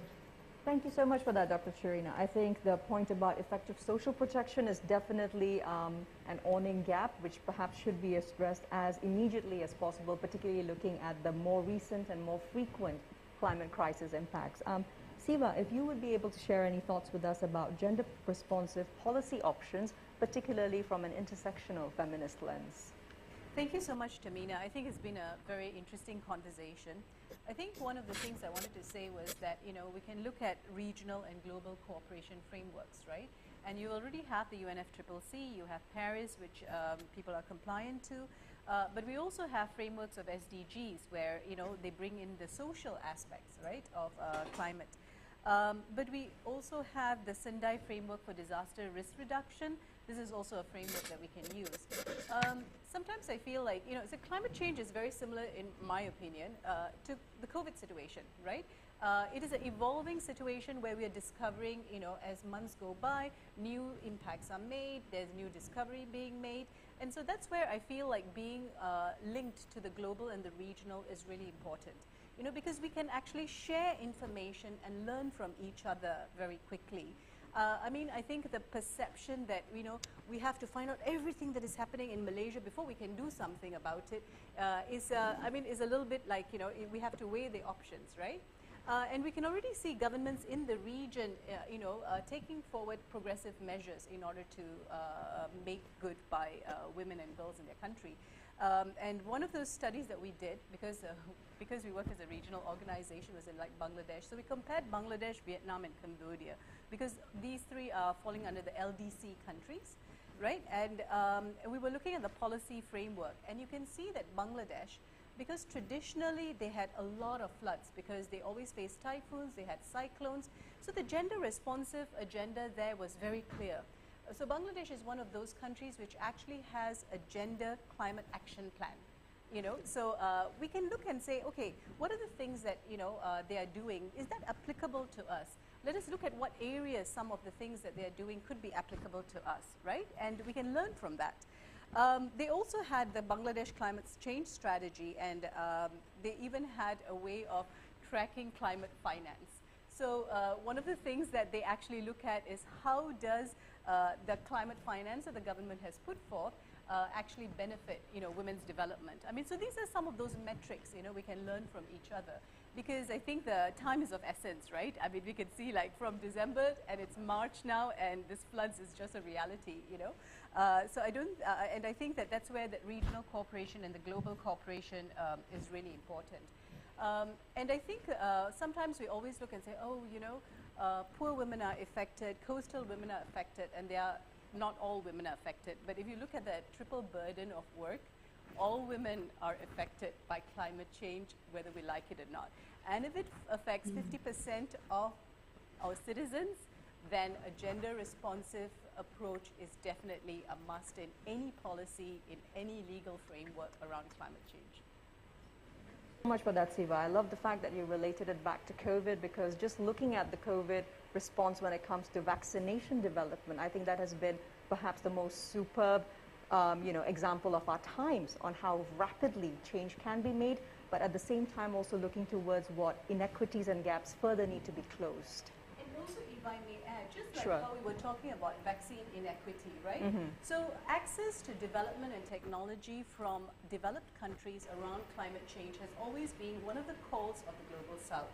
You know, developed countries are actually responsible for the majority of the greenhouse gas emissions, and they have made a commitment to put $100 billion, I think, by a certain date, which they have not done yet. You know, so there is a commitment that we as, you know, countries in the region and in the Global South should actually hold them accountable to that, to actually transfer knowledge, skills, technology, and finance, so that our countries can actually have these adaptation, mitigation, and resilience measures put in place.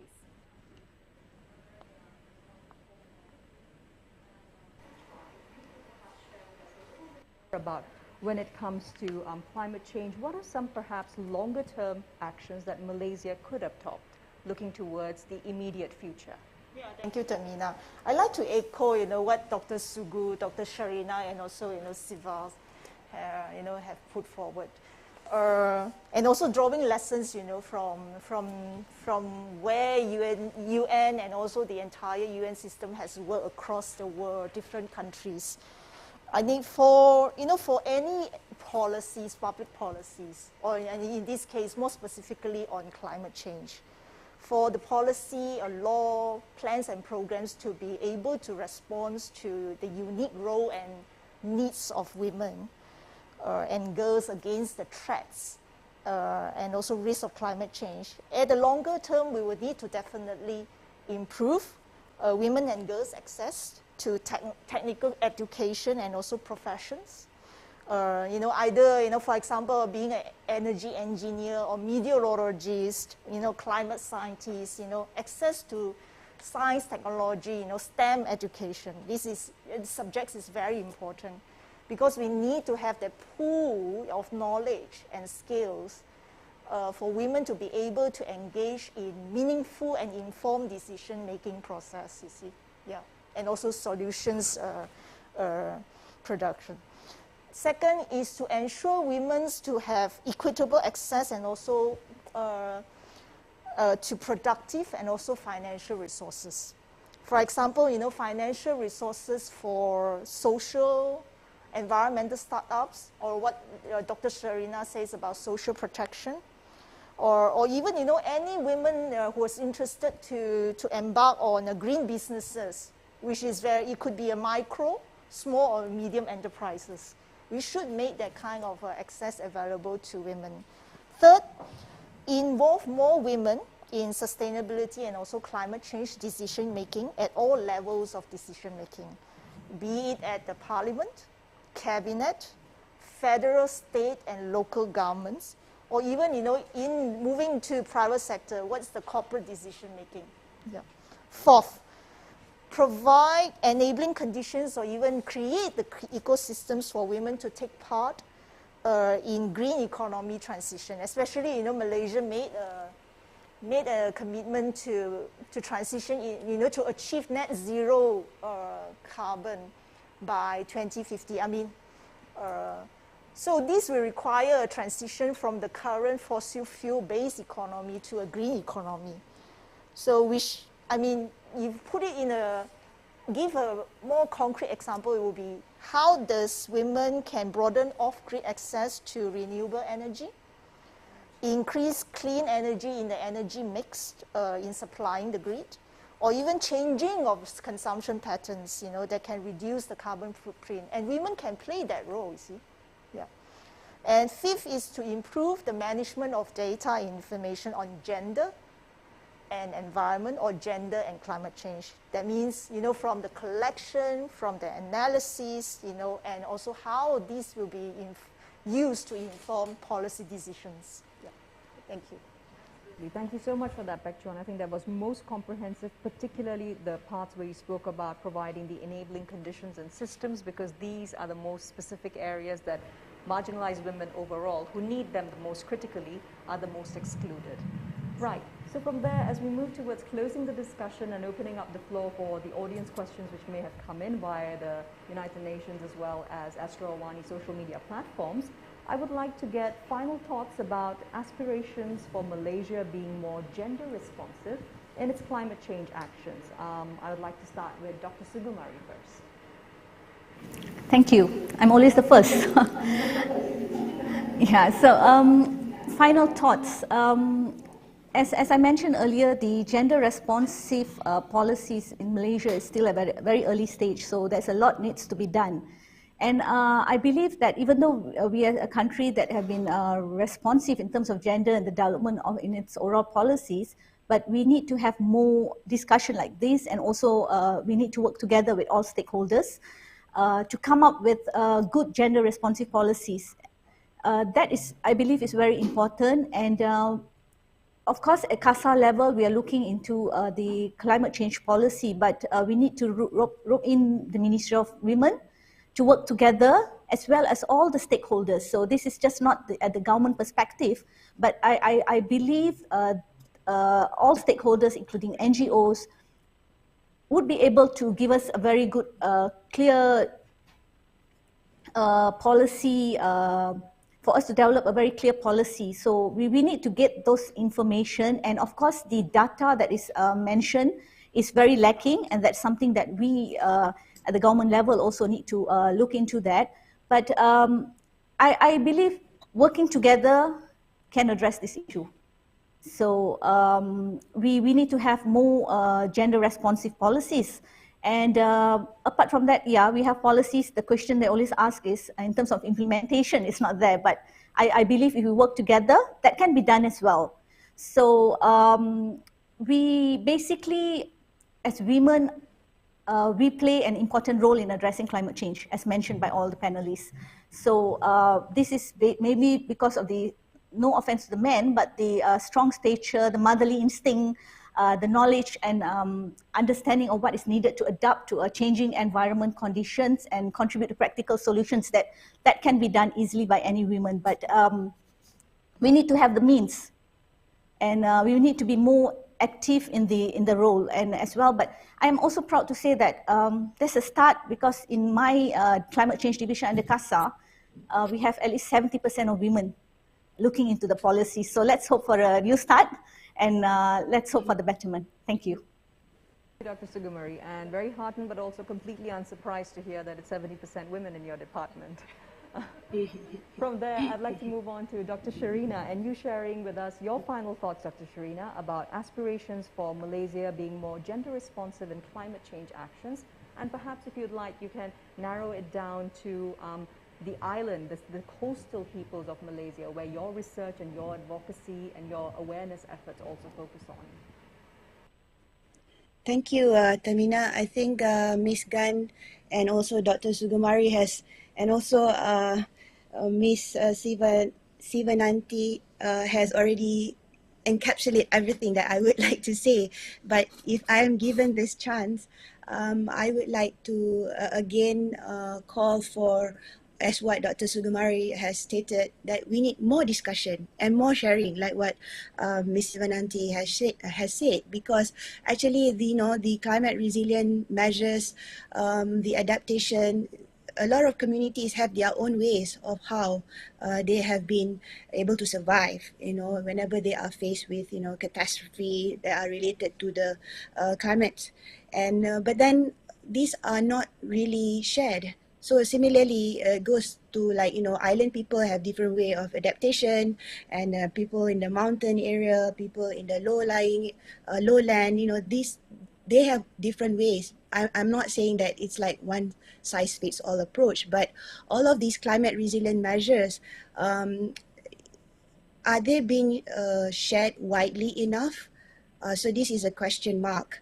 So perhaps we need, like what Ms. Gan was saying, like we are still lacking of data.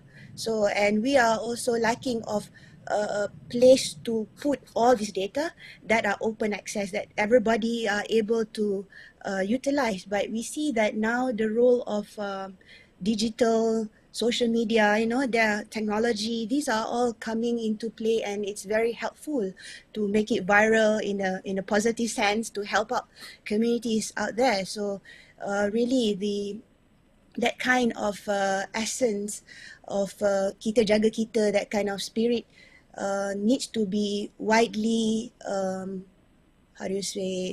shared and discussed at all level, not just at the policy making, but right to the grassroots. So, and then again, whenever we talk about women, gender, and climate, it's all also about equity and justice. So we can't really separate them, and we can only achieve that when we really address the root causes of all of that structural issues, to challenge the unethical and the unacceptable use of power, for the benefit of those powerful and the elites. So these are something that we also need to acknowledge. And how can we go about it? Especially when we talk about climate issues, we can't run away from understanding the culture of our society, where we are still very much in like patriarchal system. Yeah. So how can we transform that system so that it would reduce the perpetuation of inequality, so that we can help to address the broader structure of inequalities, and it's not just about gender, but it's also other dimensions such as race and ethnicity. So I think that is the kind of, not to be pessimistic, but I think it's kind of like the voices of hope of, I believe Malaysia, we have all the expertise to come together, the wisdom, the local knowledge, the indigenous knowledge of scientific knowledge as well, to address this, this gender responsive in terms of climate change action. So thank you very much. Thank you so much for that, Dr. Sharina. And indeed, climate justice is, after all, gender justice, particularly for more vulnerable nations like Malaysia, which is, after all, a peninsula, even if we are not an island. Siva, if I could move to you perhaps, and your final thoughts on aspirations for Malaysia to be far more gender responsive in climate change. Yeah, I think that firstly, Malaysia is a country, I mean, we should be proud of ourselves. We've made a lot of strides in many social arenas. I mean, access to education, access to health being foremost about it, right? And so I think that, we should take this as a challenge for us to, again, rise up and, set exemplary leadership, in the region and perhaps even in the globe.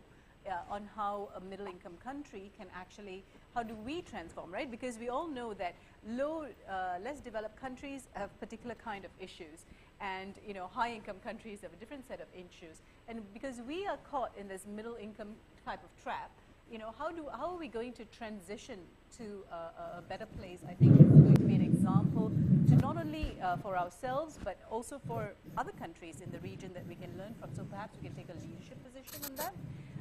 The second thing I wanted to say was that, Dr. Sharina, thank you so much for bringing up the justice issue, right? And during the COVID-19 pandemic, what we have seen in this last 2 years is how those inequalities have really widened and exacerbated in society, right? We almost saw like a shrinking of middle class. We saw a huge number of people who have fallen into poverty or almost poor-like conditions. The quality of life has deteriorated. This, for me, portends a kind of future that we will also have to suffer if we do not tackle climate change, and to make sure that all of those resilient, social resilience policies and programs that we are putting in place will actually stand us in good stead, you know. So I think that this is one of the ways COVID was a lesson to us, you know. If we don't tackle these big issues, we are going to like fall behind, you know. So I think that these are the two kind of aspirations that I have, you know, that we can learn from this situation and we can really make progress so that we can do justice for all the women and girls in our country. Thank you so much for that, Siva. Particularly important considering that climate definitely cannot be invisibilized when it comes to gender equality. Pek Chuan, if I could end with you and your aspirations for Malaysia being more gender responsive in climate change actions. I see there's definitely a lot of opportunities for Malaysia to be more responsive in its climate action.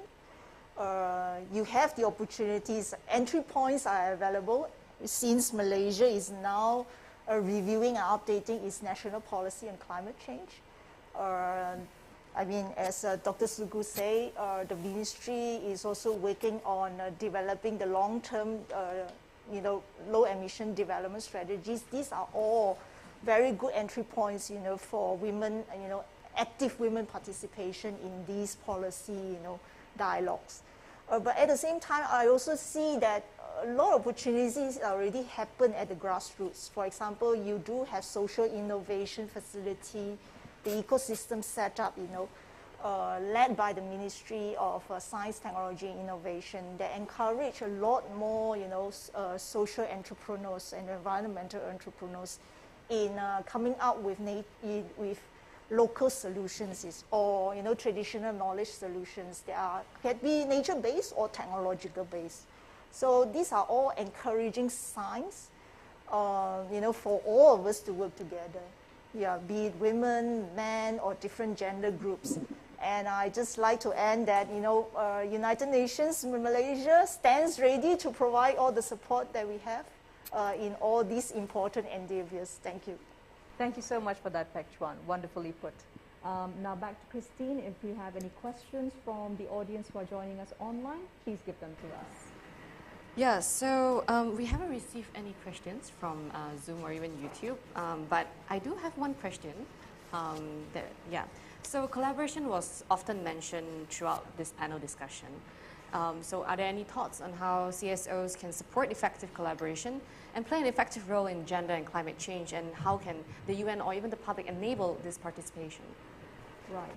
Perhaps if I could ask Siva to take this question regarding to CSOs and furthering the collaboration and multi-sectoral stakeholdership. Yeah, I think that capacity strengthening of CSOs is something that has actually come up in the region because a lot of CSOs themselves are working in silos, right? So how do we actually build interlinkages? And we will find that climate change is not only going to be inside the Ministry of Environment. Climate change will actually, you know, affect how health services are delivered, how educational services are delivered. It'll affect every single ministry, right? So it's almost intersectoral. So not only government ministries need to coordinate and UN agencies need to coordinate, but also, you know, we CSOs also need to coordinate and be effective in that. The second thing is in the collaboration, I feel like in that regional collaboration is something that's also important because as Pek Chuan, you said, you know, if we look at the Bay of Bengal, and the Bay of Bengal is prone to flooding, and after the Myanmar floods, we knew that, you know, we have an influx of a refugee crisis, right? I mean, like, also due to the Rohingya conflict. But we will see refugee crisis, we will get affected as one of those countries. So it is a borderless issue as well. So that's where the regional cooperation, regional collaboration, and learning together also comes in play. And in that, actually, there are already CSO networks. There are definitely also youth networks because there are a lot of young people who are very passionate about climate. And I really think that we should collaborate with youth networks on climate as well because they bring us a lot of insight. Absolutely. Thank you so much for that, Siva, particularly for referring towards the borderless world and how it does continue. All right, everyone. And with that, we've come to the close of the first panel session. Thank you once again to all our esteemed speakers. We're immensely grateful for all your insightful perspectives today. Moving forth, of course, it's clear that the path for climate change must include women as part of the solutions, climate resilience through education, gender-responsive action, women's entrepreneurship for green businesses, and climate financing. Perhaps one of the most urgent manners in which this can be achieved is by Malaysia passing a gender-sensitive climate change bill, capacity building, knowledge sharing, and communication and of course a lot more gender balance, participation, and women's leadership. So once we aim for these actionable recommendations, it will indeed give Malaysia a far more secure climate action plan. With that, ladies and gentlemen, we look forward to having you with us again for session 2. I hand the floor back to Christy. Thank you very much. Thank you, my dear colleague speakers and Tamina. We will now take a 5-minute break and we will resume with the second session at 4 p.m. Please stay with us as we have an interesting lineup of speakers coming up next.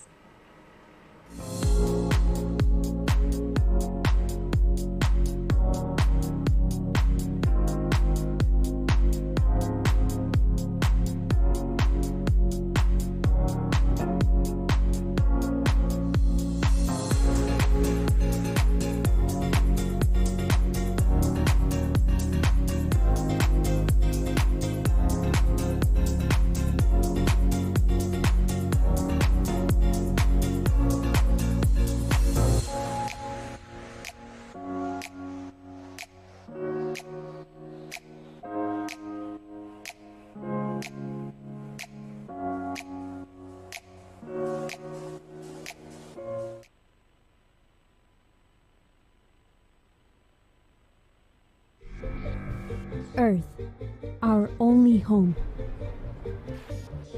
Invaluable, but not invulnerable. Are we too late to save it? Climate change is making our world more dangerous, more fragile, more unequal. In these uncertain times, women and girls face a disproportionate threat of displacement, poverty, and violence.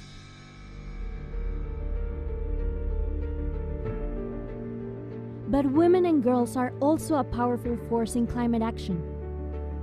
As innovators in green energy, as defenders of the environment, and as educators of our generation and the next. Gender equality is not just a woman's issue. It's the path to our survival. So it's not too late to invest in climate action by and for women. Not too late to empower women entrepreneurs and decision makers at home. Not too late to give voice and power to this next generation of Earth's champions. It's not too late to demand commitments to build an equal and enduring future for all.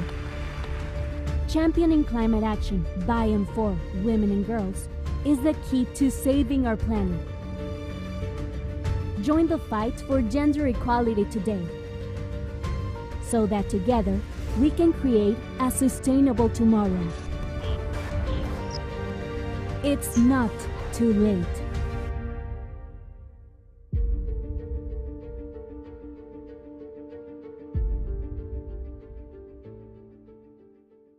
Today, I want to share about a crisis not in the making, but one that's already here. Deadly floods, raging fires, searing heat waves, punishing drought. The consequences of climate change spare no one. During climate crises, gender-based violence increases. Rates of child marriage rise. Maternal health and birth outcomes worsen. UNFPA is among the first on the ground when climate disasters strike, ensuring access to sexual and reproductive health care, caring for survivors of gender-based violence, offering mental health and psychosocial support. We must work together to end this crisis. Let us all defend our shared planet and help protect the most vulnerable.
Earth.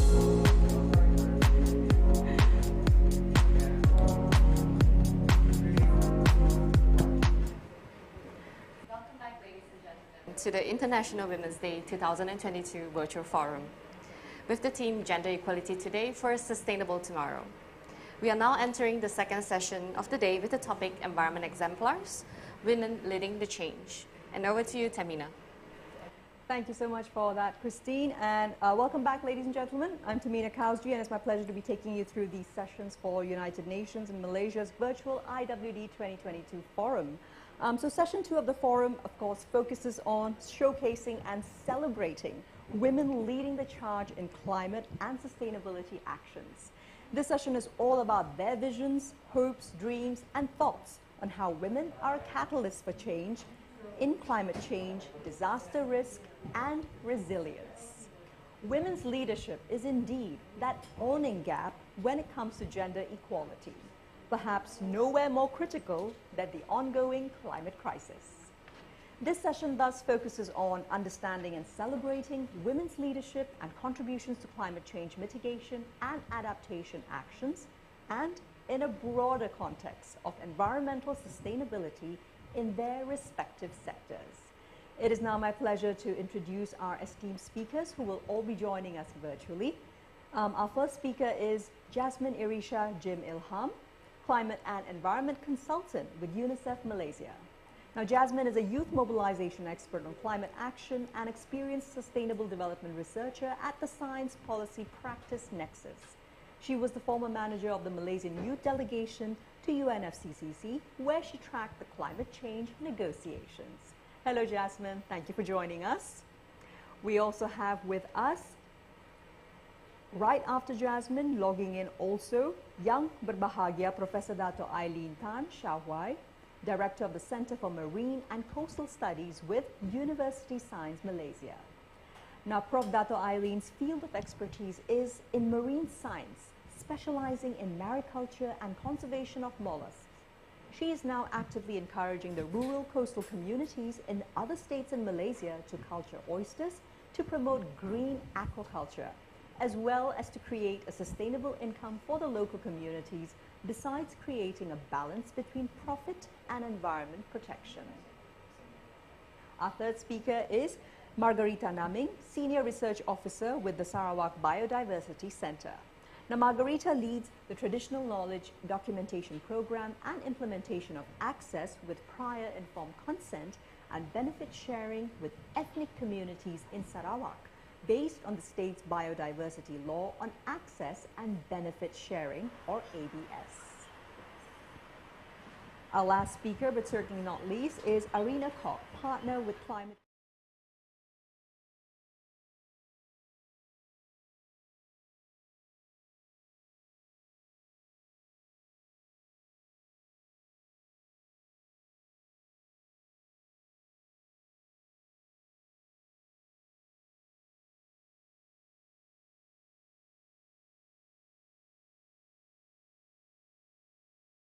(100 public listed companies reporting disclosures against the Global Task Force on Climate-Related Financial Disclosures, or TCFD, recommendations.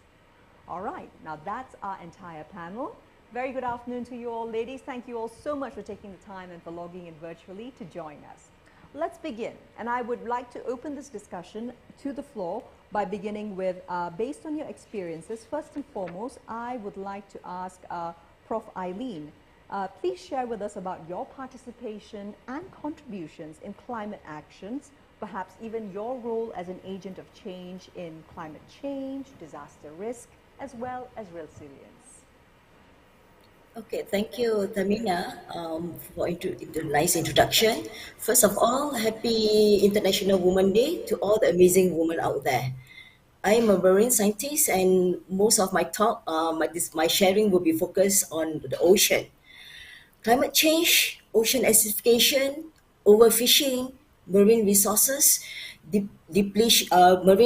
depletion, pollution, habitat degradation, and marine disasters are threatening the productivity and health of the ocean and the prosperities of all countries in the region, in fact, globally.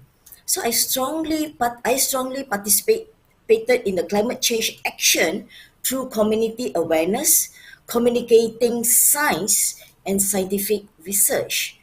Much of the discussion that I have been involved on climate change revolved at the global scale, and my role was to translate this discussion in the global scale to the local and regional scale, where climate actions on risk management and resilience can be implemented by the local communities. I proceed the leadership role at the international arena, representing the voices and also contribution of women in ocean and climate change by taking up the position as a vice chair of the UNESCO Intergovernmental Oceanographic Commission, which is the IOC of Western Pacific, ensuring that women contribution would not be left out, besides sharing indigenous knowledge using local solutions for global issues like climate change. Thank you. Back to you, Tamina. Thank you. Thank you so much for that, Prof. Eileen. I think it's fascinating that this is the arena that you've been working within, and also one of your goals is to actually get many more women actually involved in this. From there, I'd like to move on into our next speaker. If I could perhaps ask Margarita, you're also one of the few women working in marine conservation. If you could perhaps share with us about your participation and contributions in climate actions and your role as an agent of change, particularly when it comes to disaster risk and resilience. Thank you, Tamina. My contribution is focused generally on traditional knowledge documentation. Focusing on how community in Sarawak uses plant resources for food, for medicine, and for for drinks. And this program on traditional knowledge documentation started in 2001, and we work with community. The focus is because we want to protect the knowledge so that this knowledge is not lost, and at the same time we protect the resources. So ultimately for SPC itself, we want to discover how the traditional knowledge and these resources can be developed into other use, such as pharmaceutical products, nutraceutical or cosmeceutical. So in our little way, working with community, we contribute towards reducing climate change. And how do we do that? How do we do that is by engaging the community in propagating the plants, and the community plays an important role in taking care of the wild resources. With that, I will stop here. Tamina, back to you. Thank you so much for that. Thank you for that, Margarita. I think it's fascinating that you have already begun this database and repository of traditional knowledge since 2001. So there is also the manner in which we can look at how it has impacted the communities that you're serving, but more on that later. I'd first like to move into asking Jasmine a little bit about your experiences and your participation and contributions in climate actions, and perhaps how you actually, particularly as a youth champion, found your way towards this path. Thank you, Tamina, and thanks for having me. I hope you can see me and hear me clearly, and thanks again for accommodating me online. It's still raining where I'm at, and the flash floods did affect my surrounding areas pretty badly. Back to your question, I'll be sharing a bit from my perspective on an intergenerational perspective, and also a bit of a context and a bit of a story on kind of like how I got into the youth mobilization space in terms of climate action. So I grew up very closely with my grandparents, and you see my grandfather was a forester who worked at the Forest Research Institute of Malaysia, FRIM, in Kapong. And every other weekend, he will bring my sister and I to the forest just to spend some time, be out there with nature. And you can say that my sense of appreciation for nature grew from there. And naturally, when I was in school, I started to get more actively involved in environmental related initiatives and volunteering with environmental organizations ever since I was 14. And of course, back then, I did it for fun, to learn more about what contributes towards environmental degradation. But then as I continue to learn further and come up with solutions with a bunch of my friends, I realized that the situation is actually very severe here in Malaysia. And I really wanted to work within the field. So I decided to pursue a degree in environmental science. And my environmental advocacy journey continued on when I was in university. I organized many sustainability events and campaigns. I co-founded the Bicycle Project. And also another thing, what I found out from studying environmental science is that the field is so broad, it's so vast, and I'm sure many on the panel here will agree with me. It covers terrestrial, marine, atmospheric, biodiversity conservation, water bodies, and so many other ecosystems. It is a lot, and I wanted to find a niche for myself. Along the way, I developed an interest at the science policy interface. And I remember it was 2015. It was the year of the Paris Agreement and the Sustainable Development Goals. I was in the final year of my studies. I saw some of my seniors who was with me in the same university attended the very sexy COP negotiations, COP21 in Paris, and they witnessed the landmark agreement. And I thought to myself, that is something that I want to experience because of my said interest. So because of that, I joined a youth civil society organization a year after called the Malaysian Youth Delegation. It is a youth-led CSO that focused on climate policies and negotiations, which in turn greatly shaped my interest in terms of understanding international frameworks and also understanding the global power play when it comes to the global south versus global north perspective.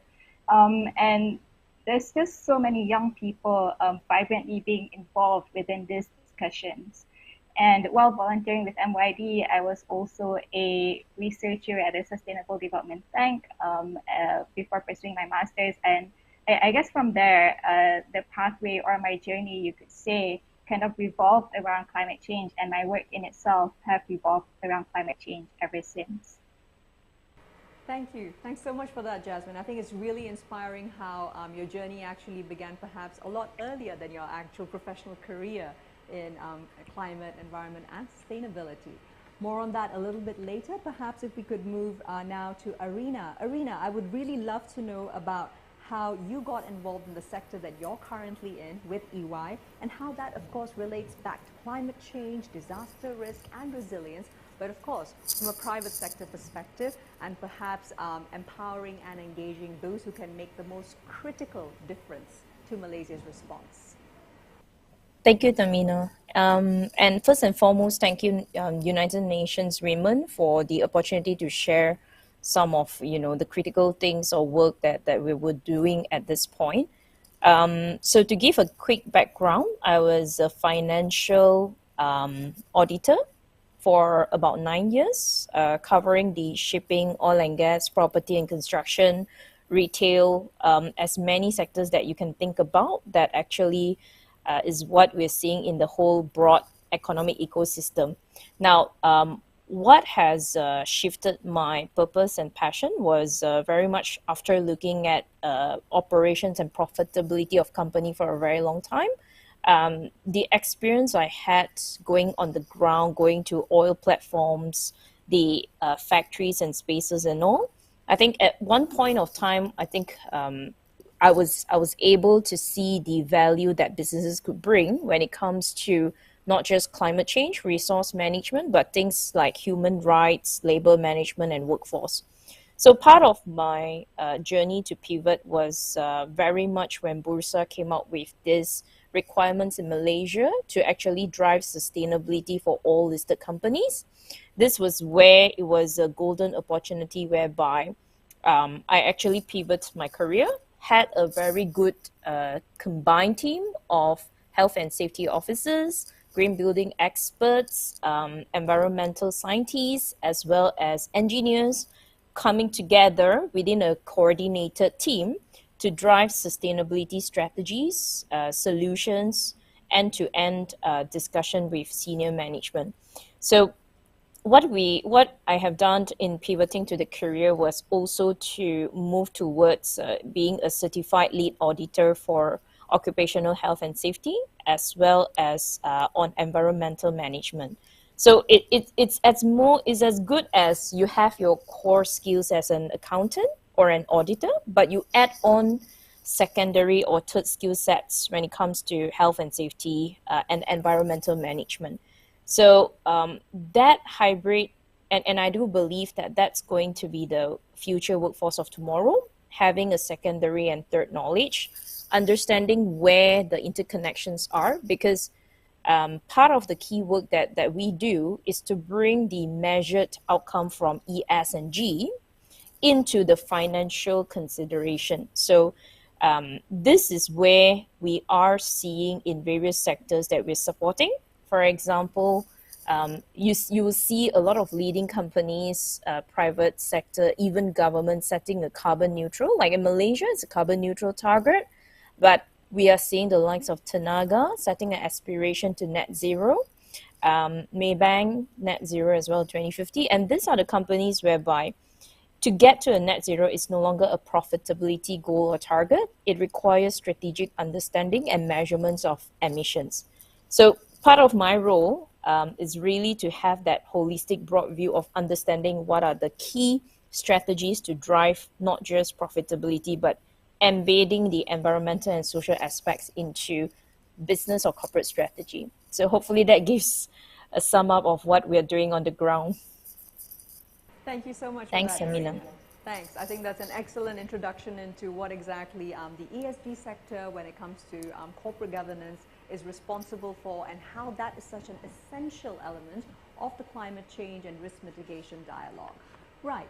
So from there, I'd like to move into asking Prof. Eileen once again, could you share with us how your leadership role in these areas of work that you just shared with us actually enacts? And we did get a little bit of an intro to it from the video that played while I was introducing your background, but tell us a little bit more. What does a general day of work or a week of work look like for you and your team, Prof?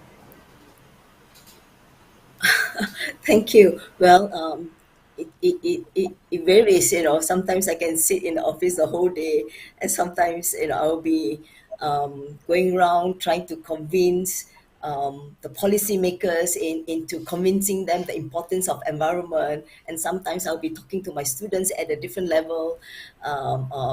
You know, that's what the communicating science skill comes in. That helps a lot, you know. Both the climate risk and future scenarios of climate change have to be clearly understood, you know, by both the policymakers and the general communities. The general communities can be the NGOs, it can be the youth, it can be the fishermen on the coastal areas. I was fortunate, you know, to be able to engage with both these parties.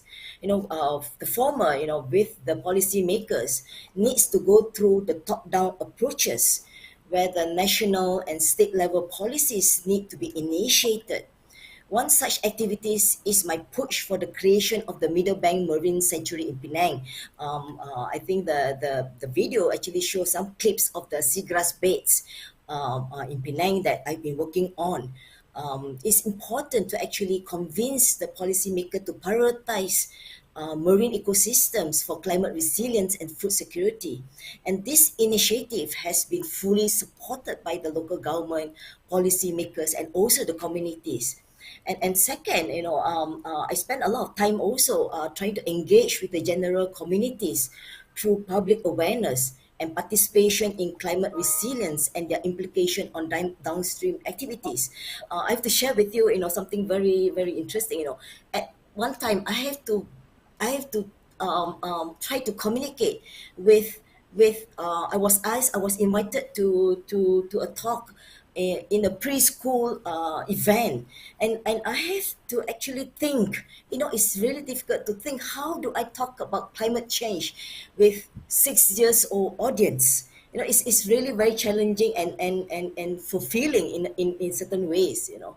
So the changing climate introduce new challenges also to traditional livelihood. So I have to go down to the coastal communities, you know, the artisanal fishermen, the traditional fishermen, to tell them about climate change. You know, sometimes, you know, I was posed a question, you know, I was asked a question, you ask me to protect the environment, but I am struggling now to actually put food on the table for my family.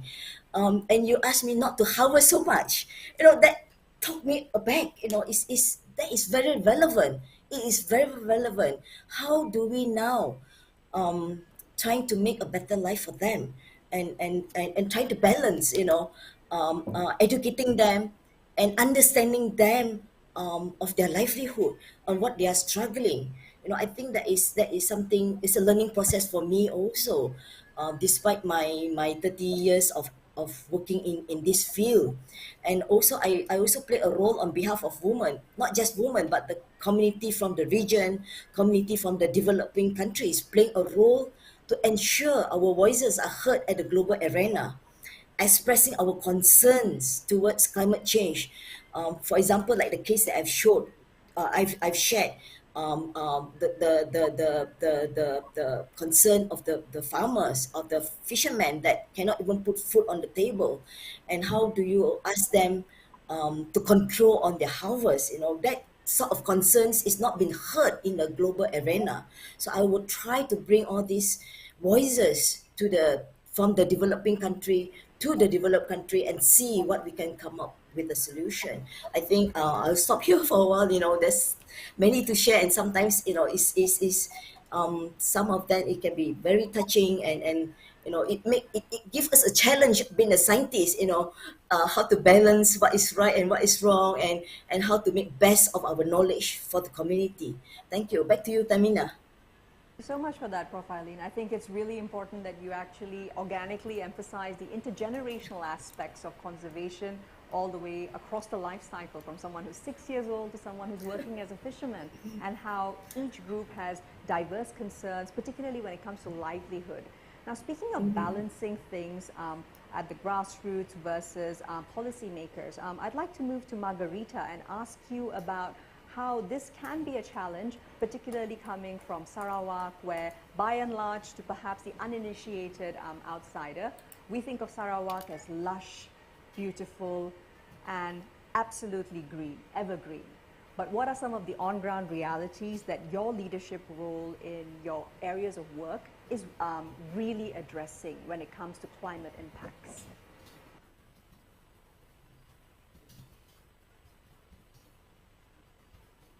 I think we may be experiencing some technical difficulties on Margarita's side with the connection.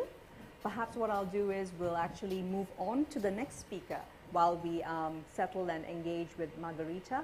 Margarita, are you back with us? Yes, sorry about that. We're from Sarawak. We understand. All right. Well, today's the internet is like very unstable. That's okay. And we just had a very, with thunder in the shower, the rain was so heavy just now. That's okay. Sure. So well, I miss your question. Not at all. So I'll just repeat my question. So Margarita, I really wanted to understand from your perspective how you actually reconcile the disconnect between general public awareness and where we think Sarawak is lush, green, very biodiverse, but you on the other hand are working within the arena of conserving that biodiversity. Tell us about your leadership role in this area. Okay, thank you, Tamina, for that question. I will focus on one of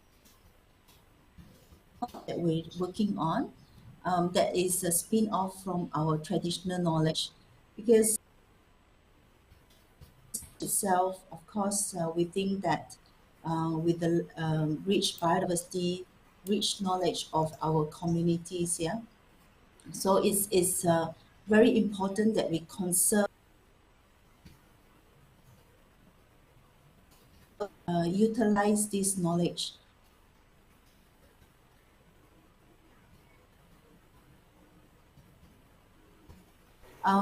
So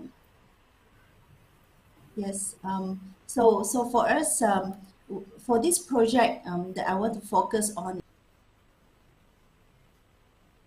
working between the communities,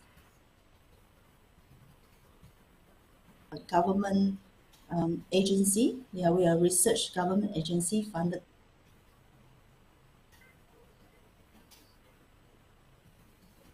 and creating this awareness, not only with the public, but also engagement with the communities themselves. Because for the communities, it is important for them to realize the rich knowledge that they have, so that there is a sense of ownership for them to conserve this knowledge and to conserve this doing that involves 5 communities, the Bidayuh, Kampung Kiding, the Lumbawangs from Long Telingan, Long Kerbangan, northern part of Sarawak, and the Kelabits, Palungan and Pak Ukat in Barrio Highlands, if you heard of Barrio Highlands. So we are focusing on the plant Lixia, where the communities use these plants to treat stomach ache, to treat backache as cooking condiments.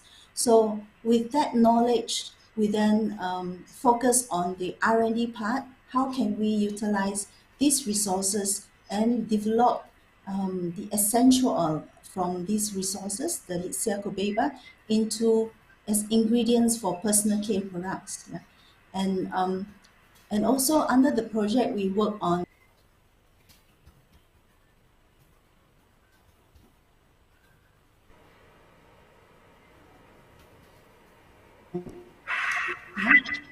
and good wild plant, also in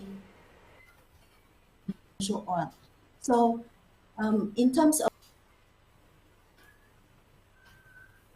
I'll actually step in there since we seem to be having continued technical difficulties on Margarita's side, but in a nutshell, I think it's very encouraging to learn of the fact that there has actually been sustainable monetization for the various communities that Sarawak Biodiversity Centre has been working upon.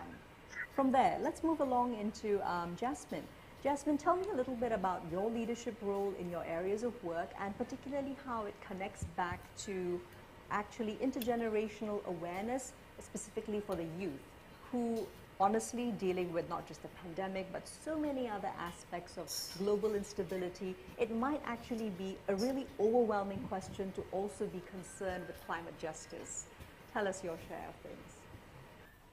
Yeah, thanks for summarizing that question. And I really feel like what you mentioned in terms of overwhelming burden for young people to step up and take climate action, that is a huge issue to address in the first place. But before that, I think first of all, it's also really important to redefine or reimagine what leadership looks like for the young people. And I think like this is why I want to take a step back, and I would like to believe that my strong women support system at home and also an all-girls school upbringing equipped me with the confidence to step up and fill in the gaps. But most of the time, honestly, I don't see myself as a leader. I see myself as merely someone who is carrying out her responsibility, which can be at times very overwhelming. And when it comes to like youth leadership and also working together, young people, let me share a bit more. There are more and more young people nowadays that are increasingly aware of what's going on in the world thanks to the power of social media, and they are more well informed. So according to the findings from the National Youth Climate Change Survey, which was carried out in 2020 in collaboration by UNICEF and also UNDP Malaysia in support from Equinites. The findings is captured in this report called Change for Climate Report. You can look it up online. And the findings found that about 92% of young people in Malaysia think that climate change is a crisis. So that is a lot, that is a majority. But when we probe a bit further, when we look a bit deeper, on one hand, we can see that young people are really aware and they're taking their own individual action for change. But when you look a bit on the other end of the spectrum in terms of young people, some of them are really, really overwhelmed. They just feel overwhelmed by the magnitude of the situation. And because of that, they feel very helpless. They don't know what to do. They don't know where to start. There's this term called climate anxiety or eco-grief, where you really take in, and I'm just going to put it out there that your feelings and emotions are very valid in these times of crisis. And to really address that important issue in terms of how do we fill in those gaps to help these young individuals who are really concerned but do not know where to start. So there's this initiative by UNICEF and UNDP Malaysia, also called the Youth Environment Living Labs, YEL for short, which addresses just that. They aim to localize the climate narrative, which is where Prof. Eileen, you shared about talking to 6-year-old children or school children about climate change, and how do you even begin to start talking about climate change, right? And what does climate change look like in Malaysia? Because when we were conducting our survey as well, a lot of young people also still have the understanding of a westernized narrative about polar bears and ice caps, but what does climate change look like in Malaysia? So we tend to localize the climate narrative, de-jargonize climate change, and also to strengthen the ecosystem of individuals and also environmental organizations on this platform, to connect them, to connect these young people to more pro-environmental initiatives that matter to them when it comes to taking climate action. I think essentially, to summarize, is to celebrate and give space to youth leaders rather than tokenize them. Thanks so much for that, Jasmine. I love the fact that you spoke about translating and de-jargonizing what's actually happening in the climate space so that youth and even little kids are able to sort of feel some stakeholdership. From there, I'd like to move into asking Arina about your leadership role and particularly the challenges perhaps of actually localizing and translating climate change impacts to the corporate sector. As I think a couple of our other panelists have already mentioned, it's hard to think about climate change and the crisis in a localized scenario, particularly when you generally have great weather here. But of course, of recent, as with the ongoing flash floods and torrential rainfall that we've been having, it sometimes comes straight up in our faces that this is real, right? Tell us about your work in the arena. Yeah, so it's all about demystifying or at least breaking out to, not the 10,000 feet high, but 10,000 feet down to what society can relate to. But where I would say the interconnections of my work is to bring in the measurements outcome. I do believe that as much as all of us have very good ideas, solutions and all, we need to understand whether is it working, is it effective, what's the right cost versus the cost of action or cost of inaction. Now, if we know the cost of action versus the cost of inaction, then it becomes a natural strategy that makes sense for not just corporates, but policymakers and society to come together. So with that fundamental, I can give a few cases of a few sectors that we're working with.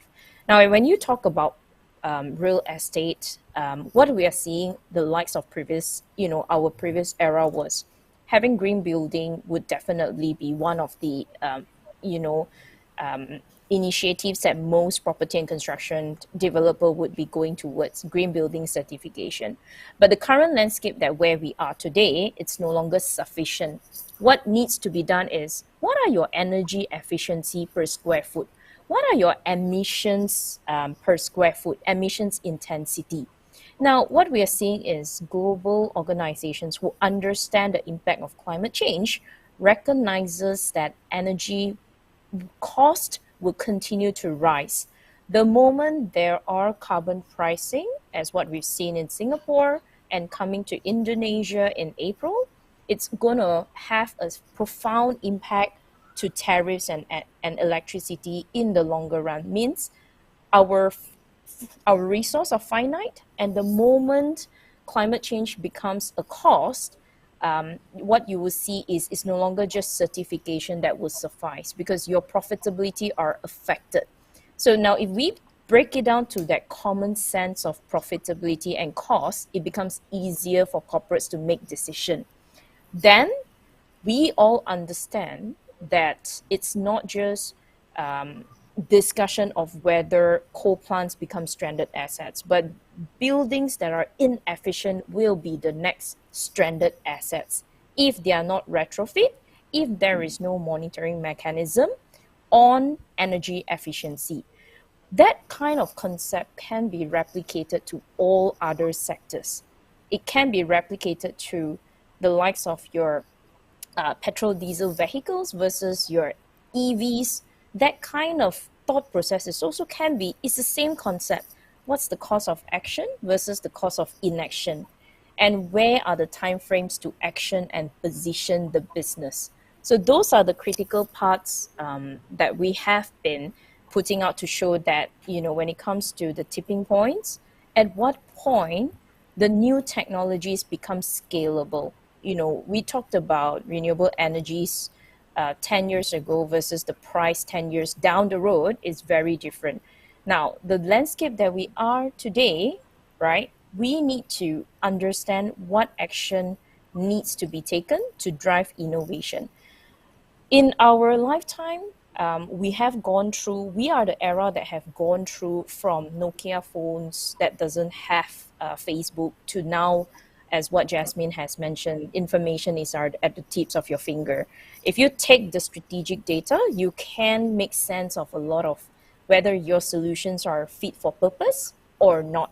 So this is where we want to bring down to the ground level what are viable solutions. The other use case that I want to highlight that is more relatable are single-use plastics. Now, we do have the single-use plastic roadmap, but the question is, whose responsibility should it be? Is it the municipal council? Is it the society? Is it the property development? Now, you need all to come together to say, okay, this is the holistic ecosystem, but we need to partner. We need to bring the solutions. Of course, bringing the use case example from other countries would give context. And that's what we've been doing. Like in China, waste segregation, they have advanced to with facial recognition. What it means is, if you do not segregate your waste, there are certain ways of traceability and penalization. Now, may not be fit for all jurisdiction, all local, but what we've also seen in other parts of the world is they've put out machines to actually inculcate young children or kids to recycle. So if you take plastic bottles and you put in the machine, you get 1 cent, 5 cents, 10 cents.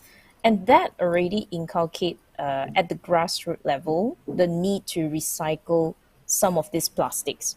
So all these are not rocket science. It's easily implementable, and it drives cultural understanding and environmental education.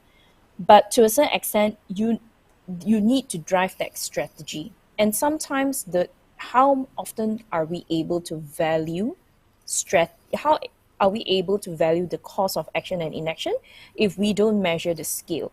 So of course the question then is, if you're able to deploy these, then as a country, you're able to measure how much plastics were repurposed, recycled, and henceforth, what effective policies would be useful to drive solutioning at the global scale. So these are the things that I would think we need to be more coordinated as an ecosystem. We need to think harder for smarter solutions. And last but not least is measurement. If we are able to measure, then we can plan better. Last but not least, you touch on the issue of flood, which is things that we've been preparing various industries. What is the cause of disasters? What are your value at risk? What are your mitigation and adaptation costs? Again, the concept, what's your cost of action versus inaction? Recognizing flood is going to be more rapid and more severe, as we have seen in the past 12 to 16 months. So this is what I hope would give a good takeaway, Tamina. I think it was a really brilliant way to sort of break down and bring to the ground level things which not only the corporate side understands, but also stakeholders. And of course, public listed companies, they do have a responsibility to not just civic consciousness, but ensuring sustainability. Thanks for that. From there, let's move into a different topic where I would actually like to look at the gender aspect or the woman question and ask each one of you about your role as a woman leader and how you feel that has perhaps enabled better solutions or even change. Margarita, if we could start with you. Do you feel that you approach your work as perhaps a scientist, conservationist first, or as a woman first? And does this add a unique dimension to how you work? Thank you, Tamina. I hope my internet is much better now. Okay, from my work, well, in actual fact, I started as a zoologist in SPC. So, and that has always been an interest of mine, and I moved towards traditional knowledge, so documentation. So, in terms of work, I always put the two together, being a woman leader in this field. Yeah. So, most important is, I think the question is, how do we make it work at the community level? I mean, not looking at whether being a woman or in terms of my work in traditional knowledge documentation, but how do we work together hand in hand and leading that change, yeah, getting that engagement and consultation with our communities in general. So I think sometimes we feel that maybe what we're doing is right? So, but I feel that the sense of belonging must be there. And at the same time, what I do in my work is important to create this general awareness. I think earlier on, the other speakers talk about how do we engage the younger generation. Yeah. So in my work right now, that's what we're doing, engaging the grassroots, the knowledge, the people with the knowledge, our ethnic communities, at the same time engaging our youth. Yeah. And somehow this project that we're doing with the communities, there is this attractiveness, and I see that getting the women involved is there. Yeah. Of course, at first they were a bit shy. Yeah. But now I see that there's a lot of excitement involved in that. So in terms of whether I come in as leading it, the project as women, or whether it is just it is part of my work, I think putting the two together is very important, and the engagement is very important. Thank you. Thanks for that, Margarita. Some very interesting insights over there. From there, we could move to Prof. Eileen. And could you share with us about whether you as a woman leader in your arena of marine conservation has actually enabled some better solutions or even change? Yeah, thank you, Tamina. I would like to touch a little bit on what you say, ask about, do I consider myself woman first and then scientist? 30 years ago, when I started as a young career scientist, nobody touched about gender. Nobody talked about gender. It's all about the science. So we have to behave. We have to be as good as the male gender during that time. So, but then women in ocean science have advanced greatly throughout the region over the recent years. In most countries now, with the increased education and employment and opportunities have become widely available for women, we have been seeing more and more women scientists from developing countries in the region such as Malaysia, Thailand, the Philippines, and Vietnam, who are actively engaged in ocean science and delivering their knowledge to help the society and protect the ocean. I personally feel, from my experience, I think women make a better scientist because of our nature. In terms of we can better understand the restriction and limitations faced by us and provide workable solutions to the climate change problem. And of course, women are always better listener, which leads us to understanding better on issues. As a woman leader, I spend a lot of time understanding and involved in discussion, knowledge sharing among the male-dominated field. And we must, as a woman scientist, I think we must also able to unlearn, relearn, and co-learn and co-produce knowledge. That is our the advantage of our nature. We are able to do that, unlearn, relearn, co-learn, and co-produce knowledge and solutions with our fellow scientists, and manage these resources and take all the needs and perspective into account in finding solutions.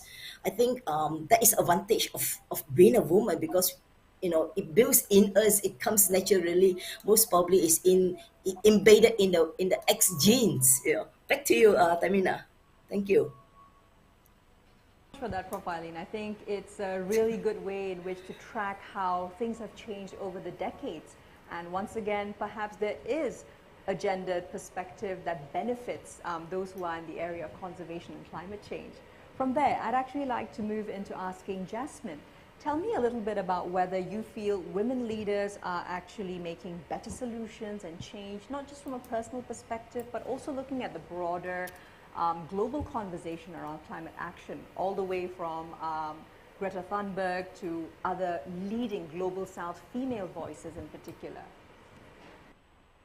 Thanks, Tamina. And the conversation that we're having today that cuts across intersectionality of women and climate change is truly very powerful. There's this saying that goes that empowered women empower women. So I am really grateful for the many leading women figures. Many of them are in the panel today, which includes Karima, Tan Sri Jamila, Pek Chuan, who have been sharing their experiences for young women to look up to. And I believe that seeing is believing. Like when girls see women at leadership positions, may it be scientists, politicians, or diplomats, girls are motivated and they want to grow up and aspire to be just like them. It is really hard to imagine if to be something that we want to be if we can't see it or in it in the first place. And this is also, when I attended my first climate change COP conference, I noticed there was an absence in representation. Young people have been at the forefront or leading strikes for the longest time, but only recently there was a spark in change when you mentioned Greta Thunberg. But let's not forget that there are many amazing young leaders in the Global South, even here in Malaysia, who are actually driving this change. There is a very clear lack of inclusion at these international spaces as well. Even in the recent COP26, the COP26 was labeled largely male and pale.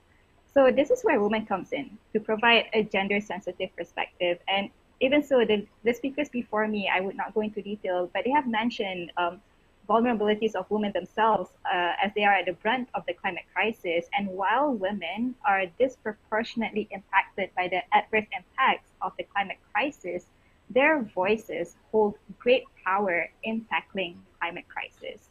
I mean, if I could just summarize very frankly, I want to see more young women in kebayas or their traditional costumes and bajus standing on the international stage when an important climate or environmental treaty is being made or passed instead of men in suits. We need that representation, and representation matters. Absolutely. Thank you so much for that, Arina. Definitely fewer men in suits and a more gender equitable climate response, because that actually brings us back to gender equality at the forefront of all of what we're discussing. Arina, if I could ask you about women leaders enabling better solutions and change, particularly in the area where you actually empower and build up C-suite level female leaders for sustainability. I think that's exactly what our society needs right now.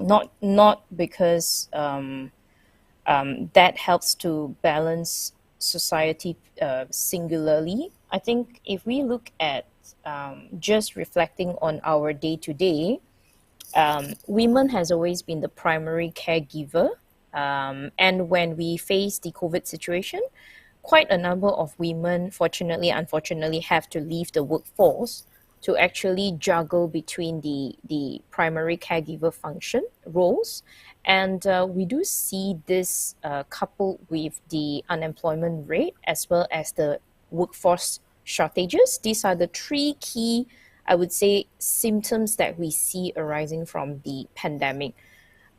What I wanted to say that if, corporates as well as employers are able to recognize that there are sweet spots, intersections to connect the dots, you almost could solve the issue of inequality, but you require the understanding of what works in different jurisdiction or different local landscape. For example, enabling a very open way of flexible way for working mothers is definitely going to be one of the key agenda for human resource strategies, because that will allow women to stay in workforce much longer. When it comes to strategies at the board level, I think it's a more challenging one. We do see from working with a number of corporates, there is still a lower amount of number at the board level. Hence, if you see last year, our finance minister Tengku Zafrul has came out and said that we got to start mandating one women board of directors at every board members. And at this point, we even have over 200 board companies that doesn't have women representation on the board. Now, the idea is not about filling in or putting in women at board. I guess the idea is it has to make sense. Why it has to make sense? If an organization or a corporate's purpose is to drive solutions, is to drive services or products for a very broad society, you need feedbacks from your customers. And who better to represent these customers or stakeholders than having a good representative with diverse views at the board level? It could be now from the perspective of women, but it could in future also be from diverse backgrounds like knowledge, skill sets, and age. So board diversity is no longer just seen as male, female. It is really board diversity that we're talking about. And as part of the work that we are working on is supporting women to take up the very high leadership role at the C-suite level or board level requires very coordinated support system within an organization. It's not about putting a job description or JD for the person. It's really understanding how the leader can thrive within the ecosystem. One use case example that we share is working with a large leading property and construction sector. The ecosystem built for a chief sustainability officer to thrive is to ensure that there are buy-ins from the other C-suite levels as well as board members to give that support. It comes back to who are the communities supporting, what are the ecosystem, and what are the empowerment provided, flexibility, team dynamics offered for a chief sustainability officer to thrive in that role. So these are things where without clear governance framework or enabling framework, it will be very easy for the person to fail. So these are things whereby we have seen effective success cases whereby the build-up needs to be from the top, the enabling needs to be from the top, not because to feed that number, but because it makes most commercial and business sense. I think that was a really deep insight into how it actually has to be fairly intersectional, particularly because you're looking at the opportunity for reconfiguring with regards to climate change, perhaps the biggest contributors to climate change itself, which are the corporations. When there's that sensitization and it comes right down from the chief sustainability officer, right down to the day-to-day of organizations, I think we're already fairly well suited to getting towards gender equality just from that arena alone. All right, from there, as we move towards closing up the session, I would just like to go around quickly once over to any of you who would like to perhaps speak on what are some of the challenges that you have perhaps faced as a woman leading the charge in climate action. If I could go to Prof. Eileen first. Okay, thank you. In many developing countries like Malaysia, the role of women in understanding and providing for the needs of the families, and by extension, and sometimes it has to extend to the community, is creating a balance between family responsibilities and our commitment to science, is indeed the prime challenge for most women. But I think that this role has also placed us in a very important, and it is an advantaged position of leadership. As women, we are more loving and caring and more perseverance and patient. And because of our nature, we are critical in providing education both through formal and informal channels. We are also better storytellers, and we are able to communicate science at different levels, creating meaningful awareness and understanding among the communities and policymakers. And most of all is making impactful solution in managing the climate change issue. Like I've mentioned, women listen and understand better. Women has better sensitivity towards novel and alternative solutions to climate change resilience, which can be introduced early and be more successfully integrated to the society compared to the male gender. Thank you. Back to you, Tamina. Thank you. Thanks so much for that, Prof. Eileen. And Margarita, if you could briefly tell us what are some of the biggest challenges that you have particularly faced as a woman leading the charge in climate action? Thank you, Tamina. Well, I would say specifically for our project, when we started, I find that the challenge is getting the women involved. So when we are out doing traditional knowledge documentation, it seems that the women shies away from it, from the project. And probably it's because maybe it's the information that they felt that not important to share, or the idea of documenting traditional knowledge is something very new and different. At the same time, we also see that sometimes when we introduce new technology, like when we introduce digital cameras or digital recorders for documentation purposes, so they feel that they don't know what to do, or they shy away from it. So this is our experience in terms with the communities that we. Having said that, now I find that with the current projects that we organize in running with the communities, I find that women are playing a more active role. So the engagement is there. They're taking the leadership roles. Yeah. So though there is these challenges that started with the work that we're doing in the first few years, but now with the project more mature, that I see that the women are coming forth to lead the project and taking this role. And also at the same time, the youth are also being involved because of the digital technology that's involved. So I find that in a way, we get the youth to learn about the traditional knowledge. At the same time, the women folks learn about technology and coming forth and leading this project. Thank you. Thanks so much for that, Margarita. I think it's really critical that you emphasize how it can actually be challenging to get women to be on board, particularly in localized traditional communities. Jasmine, if you could share with us perhaps the biggest challenge so far as a young woman leading the charge in climate action that you have faced. Thanks, Tamina. I think, like, first and foremost, I kind of just want to point out the obvious, that this would be one of the rare times that I'm participating in a full women lineup in a panel, which is really impressive, by the way. And I'm so tired of calling out MANLs, which is a short form for all male panels.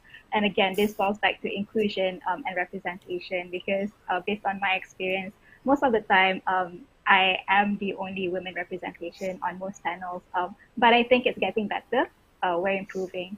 I think, like, one of the biggest challenge also, not just as a woman, but as a young woman, is to be taken seriously. It goes without saying that I feel like all women here have gone through that phase that we feel like we need to work 10 times harder than men just to prove ourselves or just to get things done. And also to talk a bit about some of my work at UNICEF, we have published this Impact on Climate Change on Children report last year, which kind of shows and sheds light into how more marginalized or vulnerable communities are disproportionately affected by climate change. And this includes children, women, and those persons with disabilities, stateless migrants and refugees as well.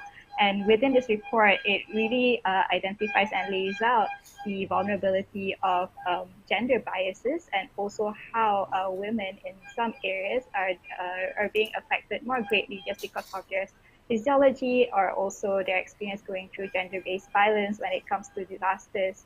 And again, one of the points that was being brought up by some of the speakers here as well, women bear the burden of taking care of their families and at the same time being breadwinners of their families. So when disaster strikes, they have challenges themselves in terms of building back for their livelihood.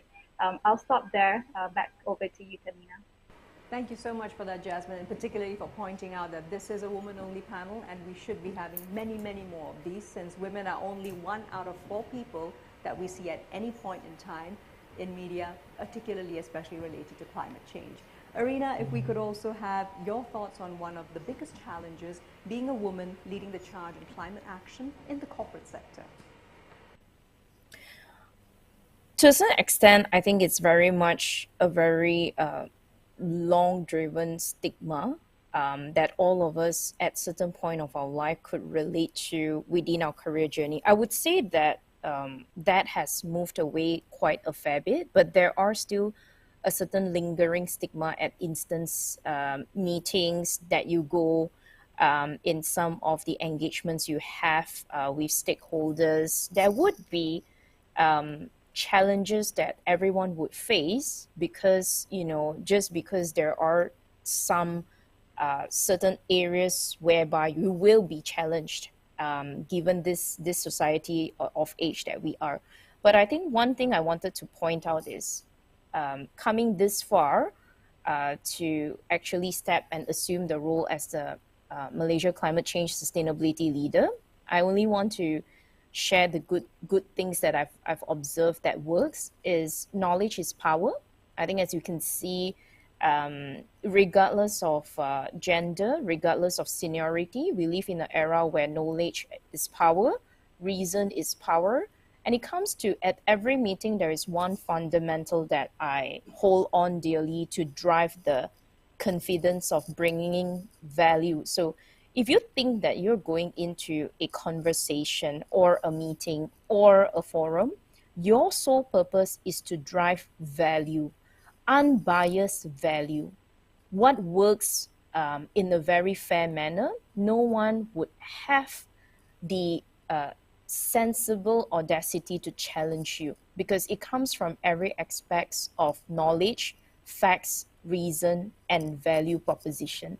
So if every meeting, and this comes from experience that works for me. If as a woman, we walk into a meeting with the sole purpose of bringing value to the table, that usually will set the right pathway. And the knowledge, and I think what helps is ability to harness the diverse viewpoints, listening and responding with facts. So these are the things where I would say that it already outlines to you that, you know, the amount of challenges in boardrooms and managements that we have to face. But in the more recent months and moving forward, I'm very, very positive that, you know, we have come a far way from where we were 10 years ago. And it can all be seen with all the changes, you know, the information that gets transpired. Knowledge is really at your fingertips, but how do you work on it? So Tamina, I think definitely we are very encouraged with women stepping up to support each other, as well as demonstrate that as women you could actually stretch beyond just a primary caregiver. You can have children, you can still bring value to the boardroom, and you can contribute to society. So these are the things where if we are clear with our purpose and value, I think we can definitely do a point. And it doesn't matter how old we are, what's our background, we just have to focus on what's the value we can bring. And that's my closing. Thanks. Absolutely. Thank you so much for that, Arina, and thank you all for sharing not just your challenges, but also the silver lining within each one of those. And we hope that this forms the core of the message that we send out to other female environment exemplars out there. Before we close the entire session, I'll just move to Christine to quickly ask if we have any questions for our panelists coming in via the audience joining us on the online platforms.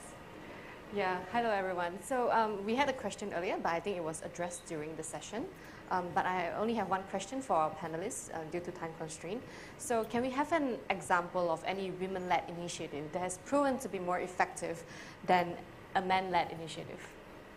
All right, so this one is open to the floor. If any one of you can think of a climate-led initiative that was primarily anchored by a woman, more successful than that led by other male, perhaps, fellows. I'll go this time first, if that's okay. So we recently completed a very critical project on decarbonization for a large ASEAN utility group. In terms of driving what are the strategies on climate change and decarbonizing, reducing emissions.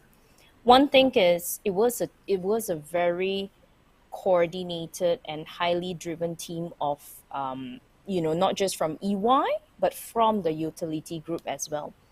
And while it's a very diverse team, I do give credit because the project lead and newly appointed project lead is a woman who actually has background knowledge on emissions and ramping up on climate scenario modeling. So the amount of passion that we see in women leaders in climate change, and especially in the energy or utility sector, that is very encouraging.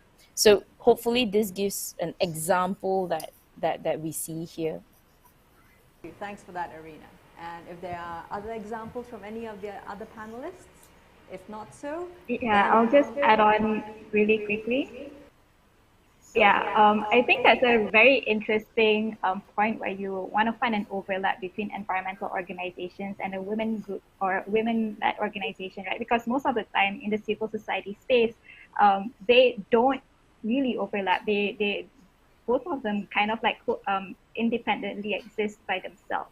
But at the top of my head, I can think about Klima Action Malaysia, which is a youth-led group which focuses on climate crisis and also feminism movement. So I think like if you can check them out and also their narratives in putting forward a women perspective when it comes to the climate crisis, then I think like it will really break the bias, as you would say, based on this team's discussion. All right, thank you so much for that. So yes, Climate Action definitely leading the charge, women-led in Malaysia. And with that, panelists, thank you all so much for such an invigorating and insightful session. There is a powerful logic for climate justice and combining that with gender equality, all the way from economic productivity, sustainable development, to the central human rights imperative for women having equitable rights and opportunity in society. We must also apply this lens to acknowledging that climate change is indeed a women's issue, and building forward better with women is absolutely critical. And with that, ladies and gentlemen, I'm Tamina Kausji, signing off on behalf of the United Nations in Malaysia. Happy International Women's Day. May we all strive to uplift gender equality today for a sustainable tomorrow. Back to you, Christine.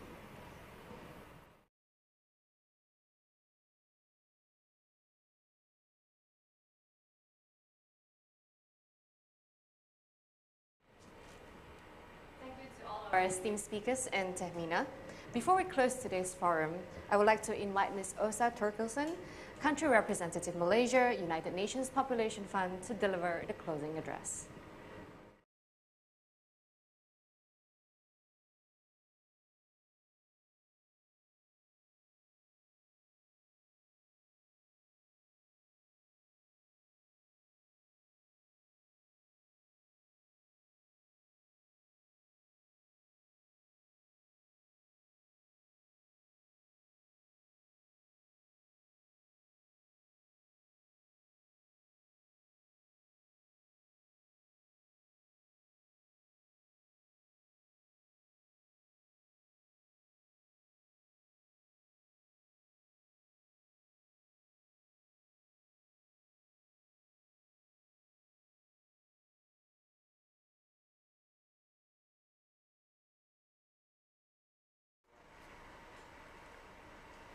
Climate change is reconfiguring our habitats, making prediction and planning more challenging, and agile approaches are imperative.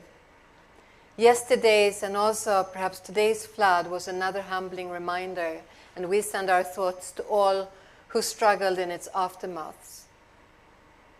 Yet people's needs remain unchanged, and ever more inclusive solutions are needed to reach our sustainable development goals on a journey presented with ever new twists and turns. Today asks for gender equality for a sustainable tomorrow.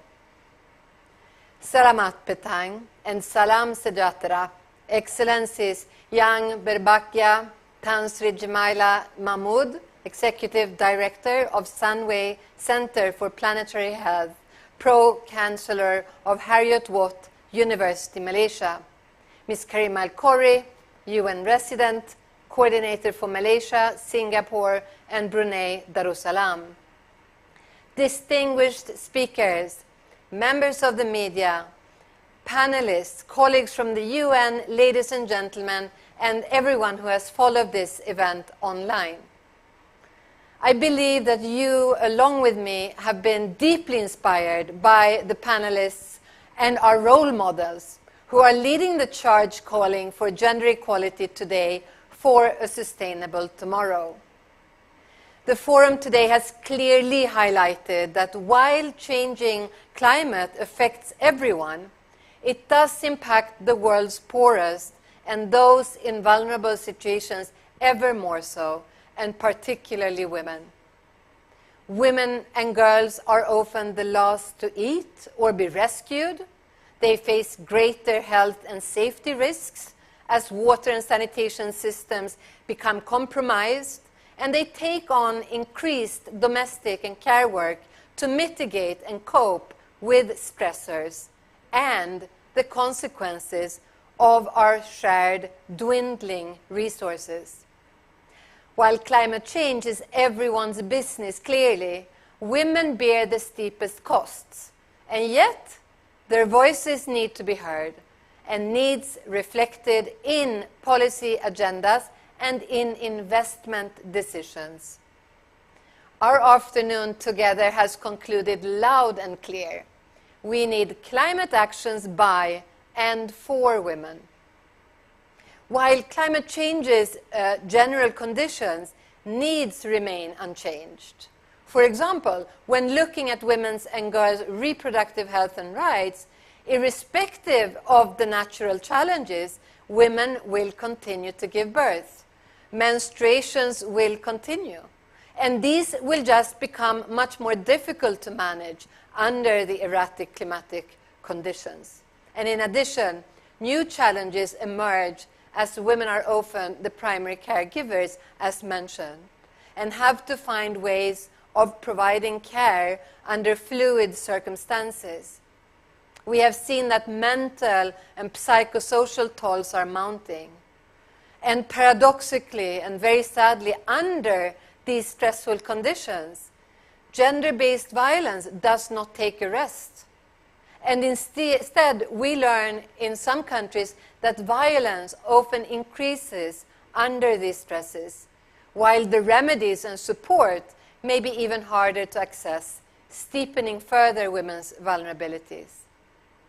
Studies have shown that when people are displaced, women orient unfamiliar territory in looking for resources to run households, facing thereby increased risk of gender-based violence. We saw cases of violence spike after cyclones and typhoons in the Asia-Pacific region, as well as otherwise. Malaysia also saw cases of violence among the Penang women and girls in Sarawak by timber workers as a result of deforestation process that left them with limited and risky travel options. Hardships compounded by weather extremes can destroy livelihoods and exacerbate poverty. And to cope, some families cope by marrying off young daughters. And we have seen increases in child marriage in countries affected by climate disasters, a risk to avoid at all costs. The study we learned about by Arrow and Pinita reinforces the need to link climate response to the needs of population, taking into account their different socioeconomic circumstances, the different needs for those in different locations, regions, generations, age classes, income groups, occupations, and genders. Poorer states in Malaysia are more vulnerable to climate-related circumstances.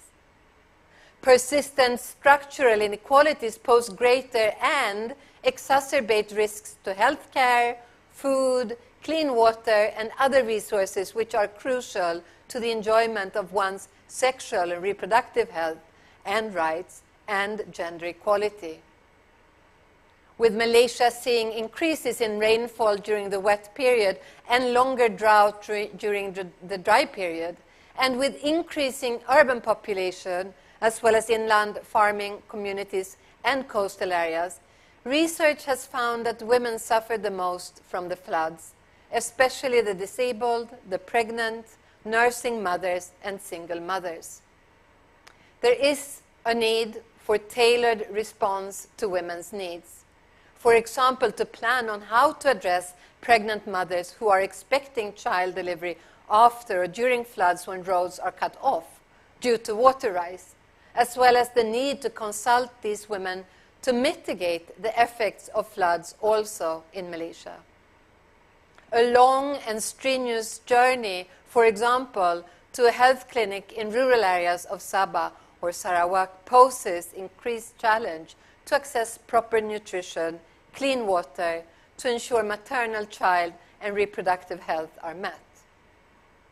Climate crisis also impacts women's entrepreneurial-based income, as many livelihoods, as well as food security, that directly depend on forest ecosystems. Investment in green technologies also need to redress women's needs and benefit women.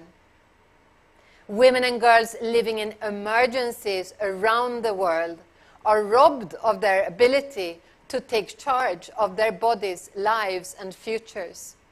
Sexual and reproductive health services must not be an afterthought in emergencies. For the woman about to give birth or the adolescent girl subjected to sexual abuse, these services are as vital as food, water, and shelter, and can mean the difference between life and death. As I am about to close here, circle on today's global theme, Gender Equality Today for a Sustainable Tomorrow, we recall that inasmuch that the stressors of climate change can trouble the path towards sustainable development and requiring our new and innovative solutions, this International Women's Day on 8 March, we also remember that peaceful coexistence is an important condition to solve the already large humanitarian challenges. And today we also send our thoughts to women and girls who are disproportionately affected in humanitarian crises from around the world. In all crises, the most vulnerable, disenfranchised, and disempowered suffer the most. Ladies and gentlemen, today we also celebrate women's resilience. We have also seen how women play a critical role as leaders and in supporting female peers cope and navigating the changes they are confronted with, addressing the unique needs of women through their participation and leadership. Women possess unique knowledge and experiences. Women's brave voices need to be heard at the decision-making tables. Influence guiding policies, and women's needs should orient investment decisions. This afternoon and the evidence leading up to it has convincingly demonstrated that disaster, preparedness, and response needs to integrate pronouncedly a gender perspective, inclusive of all. This will maximize community resilience and help bounce better back from shocks with minimum disruptions, perhaps even ride the wave of innovation towards chartering our course towards the Sustainable Development Goals. And today's deliberations has conclusively showed that we must listen to women's voices and invest in women's leadership and resilience. Women bring communities together. Women lead efforts to mitigate and adapt to climate change. And women can drive reconciliation and ensure long-lasting peace and more prosperous countries. It has also showed that due to its complexity and wide-ranging scope, collaboration is necessary. Cross-sectoral collaboration among ministries, between Ministry of Environment and Water, Ministry of Health and Ministry of Women, Family and Community Development, in legal, policy and action framework development are needed. And in the same way, collaboration needs to be activated among all solution providers. Lastly, ladies and gentlemen, in concluding this enriching and hugely inspiring afternoon, it is our hope that Malaysia will embrace the call to action, the recent one being last year at COP22, to adopt gender-responsive climate policies, to develop a gender action plan in support of the implementation of gender-related decisions and mandates under the UNFCCC process, including detailing priority areas and details for their implementation and execution, and also, of course, accountability in their completion, as well as strengthening and supporting the voices of women in climate action as agents of change in households and in communities. We stand ready to provide any support that we can to this process. And in closing our forum for today, I wish again to take this opportunity to sincerely thank our distinguished speakers, the support from the Ministry of Environment and Water, our organizing committee, and your kind participation in today's forum. Malaysia is a tremendously beautiful country. We look forward to an even greener, sustainable, equitable tomorrow for Malaysia. Selamat petang, and wishing you a restful evening. Thank you.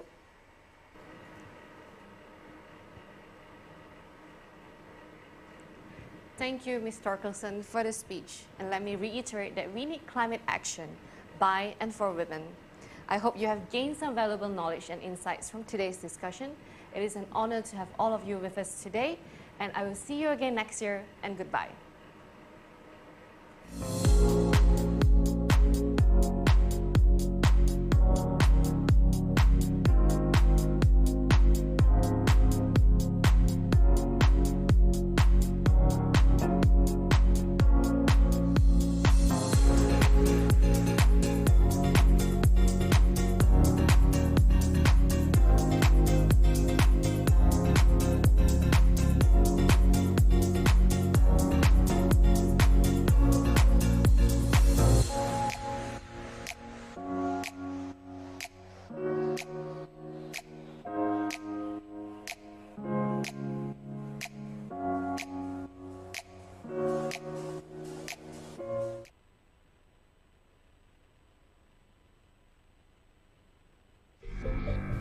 Earth, our only home.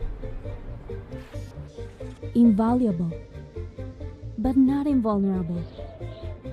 Are we too late to save it? Climate change is making our world more dangerous, more fragile, more unequal. In these uncertain times, women and girls face a disproportionate threat of displacement, poverty, and violence.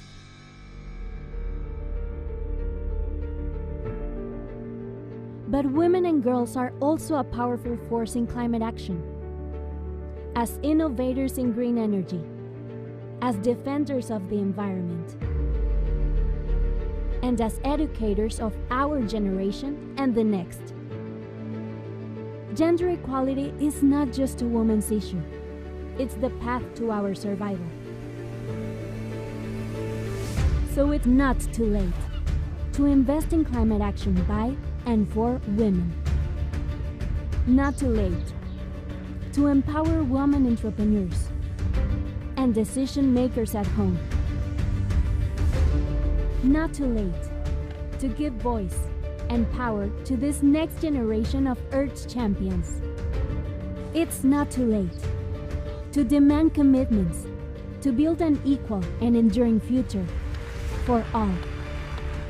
Championing climate action by and for women and girls is the key to saving our planet. Join the fight for gender equality today, so that together we can create a sustainable tomorrow. It's not too late.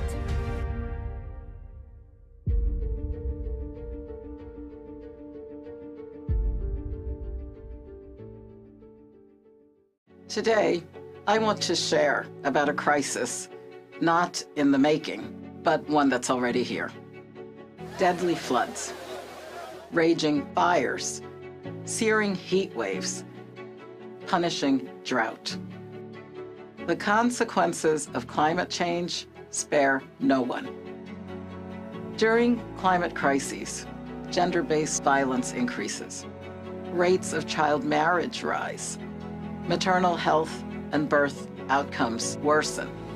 UNFPA is among the first on the ground when climate disasters strike, ensuring access to sexual and reproductive health care, caring for survivors of gender-based violence, offering mental health and psychosocial support. We must work together to end this crisis. Let us all defend our shared planet and help protect the most vulnerable.